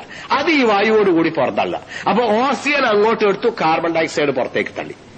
അങ്ങനെയാണെങ്കിൽ വായുമണ്ഡലത്തിൽ എന്തുണ്ടാവും? ഈ ശ്വസിക്കുന്ന ജന്തുക്കളെല്ലാം കൂടെ ഇങ്ങനെ ഈ പണി ചെയ്യുമ്പോ ഓക്സിജൻ ഇങ്ങനെ ഇങ്ങോട്ട് എടുക്കും, കാർബൺ ഡൈ ഓക്സൈഡ് ഇങ്ങനെ പുറത്തേക്ക് വിടും. അപ്പോ ഇവിടുത്തെ ഓക്സിജൻ കുറഞ്ഞു, കാർബൺ ഡൈ ഓക്സൈഡ് കൂടി, അല്ലേ? അങ്ങനെ ആകുമ്പോ എന്തുണ്ടാവും? ഭൂമി, നിങ്ങൾ പഴയ ആൾക്കാർ പറയല്ലേ, ഈ ചില കിണറിലൊക്കെ ഇറങ്ങിയാല് ഭൂതത്താൻ ചങ്കിന് പിടിച്ച് ഞെക്കും, ശ്വാസം മുട്ടും. ആ അവസ്ഥ ഈ ഭൂമിയിൽ ഉണ്ടാകും. എന്താ വെച്ചാൽ കാർബൺ ഡൈ ഓക്സൈഡ് കൂടല. കിണറിന്റെ അടിയിൽ കാർബൺ ഡൈ ഓക്സൈഡ് കൂടുക, അപ്പൊ ശ്വസിച്ചാൽ കിട്ടൂല. അപ്പോഴാണ് ഈ കഴുത്ത് പിടിച്ച് ചെക്കല്, ഭൂതത്താൻ. അപ്പൊ ആ ഏർപ്പാട് അത് മാറ്റാനുള്ള ചികിത്സ തന്നെ പെട്രോൾ ഒഴിച്ച് വേണം തീ കൊടുക്കാന്ന. പെട്രോൾ ഇങ്ങനെ ഒഴിക്കുക, തീ അങ്ങനെ കൊടുക്കുക. അങ്ങനെ കത്തി താഴേക്ക് പോവുക. അങ്ങനെ അടി കത്തിയാൽ, അടിയിൽ വേണം കത്തിയാൽ പിന്നെ ഇറങ്ങാം, കുഴപ്പമില്ല. കാരണം അപ്പോൾ ഓക്സിജൻ അവിടെ എത്തിയിട്ടുണ്ടാവും. ഇരിക്കട്ടെ, അതിന് പകരം ചൂട്ടുകാറ്റ കത്തിച്ചോ കാട്ടുകളുടെ നമ്മൾ അതൊക്കെ ഏകദേശം ഒന്ന് തന്നെ സംഗതി. ഇരിക്കട്ടെ, ഞാൻ പറഞ്ഞു വരുന്നത്, ആ കിണറിന്റെ അടി പോയ ശ്വാസം വലിച്ചാൽ കിട്ടാത്ത കഴുത്തിന് പിടിച്ച് ഞെക്കുന്ന ഭൂമിയുടെ ഉപരിതലമായി മാറുന്നത്. കാരണം കാർബൺ ഡൈ ഓക്സൈഡ് അത്ര കൂടും. അതെന്താ സംവിധാനം ഉണ്ടാക്കി? റബ്ബ് അഥവാ രക്ഷകൻ അതിനും എന്തോ ഒരു മാർഗം കണ്ടിട്ടുണ്ടാവും. ഞാനല്ല, നമ്മളാരുമല്ല, ഇക്കാലത്തുള്ള മനുഷ്യന്മാരുമല്ല, പഴയ കാലത്തെ എൻസ്റ്റീൻമാരുമല്ല, പ്രതാപികളല്ല, ആരുമല്ല. അതിനൊക്കെ മുമ്പ് ഇവിടെ അതിനൊരു സംവിധാനമുണ്ട്. ഈ കാണുന്ന പച്ചിലകൾ മുഴുവനും, ഈ ഭൂമിയിൽ കാണുന്ന പച്ചിലകൾ മുഴുവനും, പിന്നെ വേറെയും പലതും ഉണ്ട് കേട്ടോ. പച്ചിലകൾ മുഴുവനും ചെയ്യുന്നത് നമ്മൾ ചെയ്യുന്നതിന് നേരെ എതിരാ. എന്ന് പറഞ്ഞാൽ കാർബൺ ഡയോക്സൈഡ് അങ്ങോട്ട് വലിച്ചെടുക്കും, ഓക്സിജൻ ഇങ്ങോട്ട് വിട്ടുവരും. ആ ഓക്സിജൻ നമ്മൾ ഇങ്ങോട്ട് വലിച്ചെടുക്കും, കാർബൺ ഡയോക്സൈഡ് അങ്ങോട്ട് വിടും. കാർബൺ ഡയോക്സൈഡ് അവരങ്ങോട്ട് വലിച്ചെടുക്കും, ഓക്സിജൻ ഇങ്ങോട്ട് വിട്ടുവരും. ആഹാ, എത്ര സുന്ദര സംവിധാനം! ഈ രണ്ടും കൂടി ചേർന്നാൽ മാമു അയ്യുമ്പോ കോമു ഉറുകണം, കോമു ഉറുകുമ്പോ മാമു അയയണം. അങ്ങനെ എന്തൊരു മട്ടുണ്ട് നമ്മളെ നാടൻ പഴഞ്ചൊല്ല്. അതുപോലെ ഇവിടെ ഇങ്ങനെ കാർബൺ ഡയോക്സൈഡ് നമ്മളെല്ലാം കൂടി ഇങ്ങനെ കൂട്ടി കൊടുക്കുക. ആര്? മനുഷ്യന്മാരും ജന്തുജാലങ്ങളും ഒക്കെ. അപ്പൊ ഇവിടെ സസ്യജാലം അതിനു മുമ്പേ ഉണ്ട്. അവരിങ്ങനെ കാർബൺ ഡയോക്സൈഡ് ഇങ്ങോട്ട് വലിച്ചെടുക്കുക, ഓക്സിജൻ അങ്ങോട്ട് വിട്ടുവരിക. എന്നാൽ ഇതിനു മുമ്പ് ഒന്നുകൂടി ആലോചിക്കേണ്ടതുണ്ട്. കാർബൺ ഡയോക്സൈഡും ഓക്സിജനും ഒരുപാട് കോടിക്കണക്കിന് ടണ്ണ് നേരത്തെ പ്രൊഡ്യൂസ് ചെയ്ത് ഇവിടെ നിർത്തിയിട്ടുണ്ട് ഇത് ബാലൻസ് ചെയ്യാൻ. കാർബൺ ഡയോക്സൈഡും ഓക്സിജനും ഒക്കെ ഇതിൽ ബാലൻസ് ചെയ്യാൻ വേണ്ടിയിട്ട് ഇത് പ്രൊഡ്യൂസ് ചെയ്ത് നിർത്തിയിട്ടുണ്ട്, ഇപ്പോഴും പ്രൊഡ്യൂസ് ചെയ്യുന്നുണ്ട്. അത് വേറെ ചിന്തിക്കേണ്ടതാ. ഞാൻ പറയുന്നത് ആ ബാലൻസിങ് സംവിധാനത്തെ പറ്റി ഒന്ന് ചിന്തിക്കാനാ. രസമാ അത്തരം കാര്യങ്ങൾ ചിന്തിച്ചാലേ. ഏത് ഈ സർക്കുലർ റൂട്ട് അഥവാ ഈ വൃത്താകൃതിയിലൂടെ നമ്മൾ കാർബൺ ഡയോക്സൈഡ് അങ്ങോട്ട് വിട്ടുകൊടുക്കുക, ഓക്സിജൻ ഇങ്ങോട്ട് എടുക്കുക. അവര് ഓക്സിജൻ ഇങ്ങോട്ട് വിട്ടുതരിക, കാർബൺ ഡയോക്സൈഡ് അങ്ങോട്ട് എടുക്കുക. ഇങ്ങനെ ഈ സർക്കുലർ റൂട്ടില്ലേ, ഇതാണ് ഇവിടുത്തെ സന്തുലനം സംരക്ഷിക്കുന്നത്. ഇനി വേറെ അതുപോലത്തെ ഒരു റൂട്ട് പറഞ്ഞുതരാം. രസം ആലോചിച്ച് നോക്കിയാൽ, ഞാൻ ഈ കണ്ട സസ്യജാലങ്ങളിൽ നിന്ന് പഴവും അതും ഒക്കെ പിന്നെ ഇങ്ങനെ പറിച്ച് ധാന്യവും പഴവും ഒക്കെ എന്നിട്ട് ശരീരത്തിൽ ഒരു ലേശം ഭാഗം ശരീരത്തിൽ കെടുക്കുക, ബാക്കി പുറത്തേക്ക് തള്ളുക. ആ പുറത്തേക്ക് തള്ളുന്ന ആളെ സസ്യത്തിന് കൊണ്ടുപോയിട്ട് കൊടുക്കുക. എന്നാൽ ആ സസ്യം വലിച്ചെടുത്തോളൂ. എന്നിട്ട് അത് കായ് ഉണ്ടാക്കും, അത് വീണ്ടും എനിക്ക് തിന്നാം. ഉച്ചിഷ്ടം പുറത്തേക്ക് തള്ളാം, അത് വീണ്ടും ആടെ കൊണ്ടുപോയിട്ട് കൊടുക്കുക, അത് വീണ്ടും കായ് ആക്കി തരുമോ, അപ്പൊ എനിക്ക് തിന്നാം. തീർന്നില്ല. അവസാനം ഞാൻ ചാവുമ്പോ അതിന്റെ വരട്ടുണ്ട് പോയി കുഴിച്ചിടുക. എന്നാൽ അത് വലിച്ചെടുത്തിട്ട് കായ് ആയിക്കോളും, എന്റെ മോനെ തിന്ന. അങ്ങനെ പോകുന്നു ഈ പോക്ക്. എന്തൊരു രസം! ഇതെവിടെയും തീർന്നു പോണില്ല. രസാണ് സർക്കുലർ റൂട്ട്. അറബിക്കടലിൽ നിന്ന് നീരാവി പൊങ്ങി, എന്നിട്ട് മാനന്തവാടിയിലും പിന്നെ വാറക്കടവിലും നാദാപുരത്തും കുറ്റ്യാടിയിലും കൊടുവള്ളിയിലും ഒക്കെ എത്തി. എന്നിട്ട് അവിടുന്ന് മഴയായി പെയ്ത് വെള്ളമായി. കുറച്ചവിടെ കുടിച്ചൊന്ന് ബാക്കിയുള്ള ഇങ്ങനെ പുഴയെ കൂടെ അരുവി, പുഴ, അങ്ങനെ പോയി കടലിൽ ചേർന്ന്. കടലിന് വീണ്ടും നീരാവിയായി പൊങ്ങി, അങ്ങനെ വേഗമായി വീണ്ടും കുറ്റ്യാടി വന്ന് അവിടെ മഴ പെയ്ത് അർത്ഥങ്ങിനോ കിട്ടി, വീണ്ടും അരുവിയായി, തോടായി, അങ്ങനെ നദിയായി, അങ്ങനെ പുഴയിൽ സമുദ്രത്തിലേക്ക് വന്ന് വീണ്ടും നീരാവിയായി. അങ്ങനെ സർക്കുലർ റൂട്ട്. ഇതിങ്ങനെ ഈ വൃത്താകൃതിയിലല്ലെങ്കിൽ എന്ന് വെള്ളം തീരും? എന്ന് തീരണല്ലേ വെള്ളം? കടലിലെ വെള്ളവും പറ്റണം, മറ്റേ വെള്ളവും പറ്റണം, എന്നാ അങ്ങനെ ആ സർക്കുലർ റൂട്ട് എവിടെയും ഇത് നിന്നോടില്ല. അതാണ് ആ സംവിധാനത്തിലെ അഥവാ രക്ഷകന്റെ സംവിധാനത്തിലെ, പ്രകൃതിയിൽ കാണുന്ന രക്ഷകന്റെ സംവിധാനത്തിലെ പ്രത്യേകത. ഇക്കോളജി എന്നൊരു ആധുനിക ശാസ്ത്രത്തെ പറ്റി നിങ്ങൾ കേട്ടിട്ടുണ്ടോ? പരിസ്ഥിതി പഠനം അങ്ങനെ മലയാളത്തിൽ പറയാം. ഇംഗ്ലീഷും തമ്മിൽ വലിയ വ്യത്യാസമൊന്നുമില്ല. പദം രണ്ടും ഒന്നാ, ഏകദേശം രണ്ടും മനസ്സിലായെങ്കിലും ഒന്നെ, ഒരേ രൂപത്തിൽ തന്നെ. ഇക്കോളജി അഥവാ പരിസ്ഥിതി പഠനം. ഇവര് പറയുന്നത് നൈജീരിയയിൽ ഒരു കാലത്ത് പിന്നെ വിളവ് നല്ല ഉഷാറുള്ള കാലാവസ്ഥ വന്നു. എക്കൽ മണ്ണാണ്, ഭൂമിയാണ്, ഇഷ്ടംപോലെ വിളയും. അങ്ങനെ ഒരു കൊല്ലം നല്ല വിളവ് ഇങ്ങോട്ട് കിട്ടുമെന്ന് തോന്നുന്ന രൂപത്തിൽ തഴച്ചിങ്ങോട്ട് വളർന്നു ഗോതമ്പ്. അപ്പോ കൃഷി വകുപ്പും ഗവൺമെന്റും ഒക്കെ വളരെ സംതൃപ്തിയിലാണ്. നാടല്പം പട്ടിണിയിലാണ്. പക്ഷെ ഇപ്രാവശ്യത്തെ വളർച്ച കണ്ടാൽ സുഭിക്ഷമാണ് 2 കൊല്ലത്തേക്ക്. കാരണം ഒരു കൊല്ലത്തെ ബഫർ സ്റ്റോക്കിനുണ്ടാവും, ഒരു കൊല്ലത്തിന് ഉപയോഗിക്കാനുണ്ടാവും. ഒട്ടും വിഷമല്ല എന്ന് വിചാരിച്ചിങ്ങനെ നിൽക്കുമ്പോഴാണ് ഈ വെള്ളമുള്ള ഇഷ്ടം പോലെ വെള്ളമുള്ള സ്ഥലങ്ങളുണ്ടാവില്ല, അവിടെ നല്ല എക്കൽ ഭൂമി ഉണ്ടാകുക. അതിന് നീരാന ഹിപ്പോപ്പൊട്ടാമസ് അങ്ങനെ തന്നെ കയറി വന്നിട്ട് ഈ ഗോതമ്പ് പാടത്തൂടെ അങ്ങോട്ടും നടന്നാ ബുൾഡോസർ പോയ മാതിരി ഉണ്ടാകല്ലോ. കുറെ തിന്നും കുറെ ചവിട്ടിയോ അങ്ങനെ നശിച്ചു സകലു. അപ്പൊ ഈ നീരാനകൾ ഹിപ്പോപ്പൊട്ടാമസുകൾ ഇങ്ങനെ താണ്ഡവമാടിയാൽ നമ്മളെ എല്ലാവിധ ഇമേജും തെറ്റു. ഇതാകെ കൂടി തകർന്നല്ലോ എന്ന് പറഞ്ഞു. അങ്ങനെ ഗവൺമെന്റിൽ പ്രശ്നം ചർച്ച ചെയ്തു, പട്ടാളത്തിന് ഓർഡർ കൊടുത്തു, ഹിപ്പോപ്പൊട്ടാമസുകളെ വെടിവെച്ചു കൊല്ലാൻ. കൂട്ടത്തോടെ വെടിവെച്ച് തകർത്തു വിട്ടു. അപ്പോൾ പിന്നെ വളവ് ഭംഗിയായോ? ഓ സുഭിക്ഷമായി. ബാരക്കുകൾ ഇഷ്ടം പോലെ ഉണ്ടാക്കി. അങ്ങനെ സ്റ്റോക്ക് ചെയ്യാൻ തന്നെ ധാന്യം ഉണ്ടായി. അങ്ങനെ ഗവൺമെന്റ് വളരെ സംതൃപ്തിയില്ല. ഈ കൊല്ലം അടുത്ത കൊല്ലവും ഇനി പട്ടിണിയാൽ പോഷകമൂല്യ കുറവിനാൽ യാതൊരു രോഗവും ഒരു വിഷമവും ആർക്കും ഉണ്ടാവില്ല. സുഭിക്ഷത. അങ്ങനെ ജീവിച്ചുകൊണ്ടിരിക്കുന്നതിനിടയ്ക്ക് ഒരു 1ാം ക്ലാസ്സും 2ാം ക്ലാസ്സും ആൾക്കാർ ഒഴിച്ച് 3 മുതൽക്ക് താഴോട്ടുള്ള ക്ലാസ് 3, 4, 5 ജീവനക്കാരുണ്ടല്ലോ, അല്ലെങ്കിൽ സാധാരണ മനുഷ്യരില്ലേ, ഇവർക്ക് പലർക്കും മഞ്ഞപ്പിത്തം, ജോണ്ടിസ്, എന്താ പേര് പറയുന്നത് അറിയില്ല. മഞ്ഞപ്പിത്തം. അതിന് കാരണം എന്താ? പ്രോട്ടീന്റെ കുറവാ സാധാരണ ഉണ്ടാല്. വേറെയും കാരണങ്ങളുണ്ടാവും. ഇതെന്തുകൊണ്ടുണ്ടായി? ഗവേഷണം നടത്തി. പ്രോട്ടീന്റെ കുറവ് തന്നെ. അതെന്താണത്? ഭക്ഷണം ഇത്ര സുഭിക്ഷമായിട്ട് പ്രോട്ടീന്റെ കുറവ് ഇതെങ്ങനെ ഉണ്ടാകുന്നത്? നമ്മൾ വിചാരിച്ചാൽ നേരെ എതിരാണല്ലോ സംഭവിച്ചത്. എന്തു പറ്റി? ഗവേഷണമായി, അന്വേഷണമായി. അങ്ങനെ ഗവേഷിച്ചപ്പോൾ കിട്ടിയത് എന്താണെന്നറിയോ? നാട്ടില് എന്നാൽ ഇതിനേക്കാൾ പട്ടിണിയുള്ള കാലത്ത് ഈ മഞ്ഞപ്പിത്തം ഉണ്ടായില്ലല്ലോ. അന്ന് എങ്ങനെ പ്രോട്ടീൻ കിട്ടി? അതും ആലോചിക്കണല്ലോ. അങ്ങനെ ആ ഗവേഷണം നീണ്ടുപോയപ്പോൾ അവിടെ സാധാരണ നമ്മളെ കേരളത്തിലെ മത്തി പോലെ തിലോപ്പിയ ഒരു മീനുണ്ട്. നമ്മളവിടെ മത്തിയും പൂളയും രണ്ടും കിട്ടിയാൽ നമ്മളെ കേരളക്കാരന് ഒരു രോഗം വരില്ല. മത്തിയും പൂളയും ഇഷ്ടം പോലെ വയറ് വെച്ച് കിട്ടിച്ചാൽ മതി. എല്ലാവിധ ഏർപ്പാടുകളും അതിലുണ്ട് ഒരു മനുഷ്യന്റെ ആവശ്യമായത്. പക്ഷെ നമുക്ക് ഡീസന്റിന് അല്പം കുറവായി തോന്നും. മത്തി മണക്കല്ലോ. അതുകൊണ്ട് പിന്നെ പൂളാന്ന് കേട്ടാൽ ചിലർക്കൊക്കെ ഇഷ്ടപ്പെടുന്നല്ലാതെ വലിയ ഇഷ്ടപ്പെടില്ലല്ലോ. എന്നാൽ ഇത്ര അധികം സ്റ്റാർച്ച്, പിന്നെ ഷുഗർ, മറ്റേ ഏർപ്പാട്, ഗ്ലൂക്കോസ്, ഇതൊക്കെ ഉള്ള ഇതുണ്ടല്ലോ. അത് മത്തി എല്ലാവിധ വിറ്റാമിനുകളുടെയും സങ്കേതം. അത് രണ്ടും കൂടി കൂടിയാൽ മതി. പിന്നെ മനുഷ്യനൊന്നും വേണ്ട. ഏകദേശം അപ്പോലെ ഒരു വസ്തു ഉണ്ട് അവിടെ, തിലോപ്പി എന്ന് പറയുന്ന മീന്. സാധാരണക്കാരന്റെ മീന്, മത്തി പോലെ വില കുറഞ്ഞ മീന്, ഇഷ്ടം പോലെ പ്രോട്ടീൻ. അതാ മത്സ്യത്തിന്റെ പ്രത്യേകത. അവിടെ ഇപ്പൊ കാണാനില്ല. ആ വസ്തു ഇപ്പൊ ഇവിടെ ഉണ്ടാകുന്നില്ല. അതുകൊണ്ട് തന്നെ സാധാരണക്കാരനിപ്പോ മീൻ കിട്ടുന്നില്ല. പിന്നെ അത്യുന്നതന്മാരാരോ വാങ്ങിയെങ്കിലും, വലിയ വില കൊടുത്ത് വാങ്ങിയെങ്കിലേ ഉള്ളൂ അത്. അങ്ങനെ അപ്പൊ ആ മീൻ കിട്ടുന്നതിൽ നിന്നായിരുന്നു നേരത്തെ ഇഷ്ടം പോലെ പ്രോട്ടീൻ കിട്ടിയിരുന്നത്. പട്ടിണിയാണെങ്കിലും പ്രോട്ടീൻ കിട്ടിയിരുന്നത് ഇങ്ങനെയാ. ഇപ്രാവശ്യം ഭക്ഷണം ഏറ്റവും കൂടിയിട്ടും പ്രോട്ടീൻ കിട്ടുന്നില്ല. അത് അതിന്റെ കുറവുകൊണ്ടാ. എന്നാ അതെങ്ങനെ നശിച്ചു? എങ്ങനെ അന്വേഷിച്ചപ്പോ ഇക്കണ്ട വെള്ളത്തിലൊക്കെ ഇഷ്ടം പോലെ അത് വരലുണ്ടായിരുന്നു. കരക്കിങ്ങനെ അടിഞ്ഞു വരും. അതെന്താ? കരയിലൂടെ ഒരു തരം പായൽ വളരാറുണ്ടായിരുന്നു വെള്ളത്തിൽ. ആ പായൽ ഇങ്ങനെ നിറച്ച് തിന്നിങ്ങനെ വീർത്ത് വരും മീന്. അപ്പോഴത് പിടിച്ച് വിൽക്കല്. അപ്പോ എന്താണ് ഇപ്പൊ വരാത്തത്? പായലില്ല. പായൽ എന്തുകൊണ്ട് നഷ്ടപ്പെട്ടു പോയി? പായൽ വളർന്നിരുന്നു ഹിപ്പോപ്പൊട്ടാമസിന്റെ ചാണകത്തിൽ നിന്ന്. ആ ചാണകപ്പല്ല, അതുകൊണ്ട് പായൽ വളർന്നില്ല. അപ്പോ ഹിപ്പോപ്പൊട്ടാമസിനെ വെടിവെച്ച് കൊന്നപ്പോൾ മനുഷ്യർക്ക് മഞ്ഞപ്പിത്തം ബാധിച്ചു എന്ന് ഒറ്റയടിക്ക് പറഞ്ഞാൽ ഹിപ്പോപ്പൊട്ടാമസ് എന്താ വല്ല ഔലി എങ്ങാണ്ട അതിനെ വെടിവെച്ച് വന്നാൽ ആ മഞ്ഞപ്പിത്തം ബാധിക്കുന്നു എന്നാ ഒറ്റ നോട്ടത്തിൽ ചോദിച്ചു പോവുക. പക്ഷെ ആ ഫുഡ് ചെയിനിന്റെ സർക്കുലർ റൂട്ട് നോക്കൂ നിങ്ങൾ. ആ ചെയിനിന്റെ ഹിപ്പോപ്പൊട്ടാമസിനെ വെടിവെച്ച് കൊന്നത് ഭക്ഷണം ഇവിടെ സംരക്ഷിക്കാനാ, അല്ലേ? പക്ഷേ ഭക്ഷണത്തിന്റെ ഭക്ഷണമൂല്യം കുറഞ്ഞു ഹിപ്പോപ്പൊട്ടാമസിനെ വെടിവെച്ച് വന്നപ്പോ. അതിന് വെടിവെച്ച് വന്നപ്പോ ചാണം പോയി, അതിനാൽ പായലില്ലാതായി, അതിനാൽ തിലോപ്പി കിട്ടാതായി, സാധാരണക്കാരന് പ്രോട്ടീൻ കിട്ടാണ്ടായി. ഇങ്ങനെയാണ് പ്രകൃതിയുടെ ചെയിൻ. ഹിപ്പോപ്പൊട്ടാമസിനെ വെടിവെച്ച് കൊന്നാൽ ചിലപ്പോൾ മനുഷ്യന് മഞ്ഞപ്പിത്തവും ബാധിക്കാം. അത് പ്രകൃതിയാ. Food chain പഠിക്കേണ്ടതാണത്. അങ്ങനെ ചില റൂട്ടുകൾ കൂടി ഇക്കൂട്ടത്തിൽ മനസ്സിലാക്കേണ്ടതുണ്ട്. പടച്ചോനെ, രക്ഷകന്റെ രക്ഷാസംവിധാനത്തിലെ ഒരു സങ്കീർണത ആലോചിച്ച് നോക്കിയിട്ടുണ്ടോ? വേറൊന്ന്, ഈ ചീഞ്ഞളിഞ്ഞു പോവുക, അതിനൊരു പുഴുണ്ടാകുക, നാറ്റം വമ്മിക്കുക, അതൊക്കെ സാധാരണ ഏർപ്പാടല്ല. ഈ കണ്ടാൽ അറപ്പ്.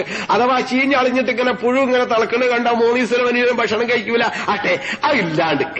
എന്തൊരു സുഖണ്ട് ഇവിടെ സംവിധാനം. അങ്ങനെ ചീഞ്ഞളിയരുത്, നാറരുത്.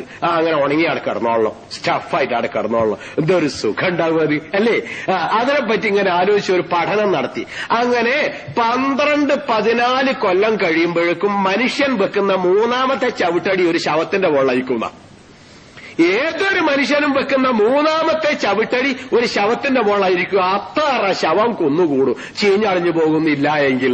ഇങ്ങനെ ചീഞ്ഞളിഞ്ഞു പോകുന്നത് കൊണ്ട് ഇത് പോകുന്നു, ഈ വൃത്തികേട് പോകുന്നു എന്നതിൽ കവിഞ്ഞ് മനുഷ്യൻ തിന്നാൻ വകയും കൂടി ഉണ്ടാകുന്നുണ്ട്. ഞാൻ പറയില്ലേ, എന്നെ കുഴിച്ചിട്ടാൽ അത് ചീഞ്ഞളിഞ്ഞ് സസ്യം വലിച്ചെടുത്ത് കായ് ആയാൽ എന്റെ മോന് തിന്നാന്നറിഞ്ഞില്ലേ? ആ രൂപത്തിൽ പോകുന്നു ഇത്. എന്തെല്ലാം രക്ഷാ സംവിധാനം അറിയോ നിങ്ങൾക്ക്? ഇഖ്റ ബിസ്മി റബ്ബിക്കല്ലദീ ഖലഖ്. ഇഖ്റ എന്ന് പറഞ്ഞ ആ പദത്തിന് തന്നെ ഒരു പ്രത്യേക അർത്ഥമുണ്ട്. നിങ്ങൾ ഇതുവരെ സാധാരണ പഠിച്ചത് ഇഖ്റ തന്നെ വായിക്കാന്നല്ലേ? ആ പദത്തിന്റെ അർത്ഥം അതല്ല കേട്ടോ. ഇഖ്റ എന്ന് പറഞ്ഞാൽ ജമാ വളമ്മ ബാലഹു ബാലന്ന അർത്ഥം. ജമാ വളമ്മ ബാലഹു ബാലന്ന് പലയിടത്തു നിന്നുമായി ശേഖരിച്ചു കൂട്ടിക്കോർത്തു എന്ന അർത്ഥം. ഖുർആന്റെ അർത്ഥം, അസ്ലി അർത്ഥം. അങ്ങനെയാകുമ്പോൾ ഇഖ്റ എന്ന് പറഞ്ഞ എന്താ അർത്ഥം?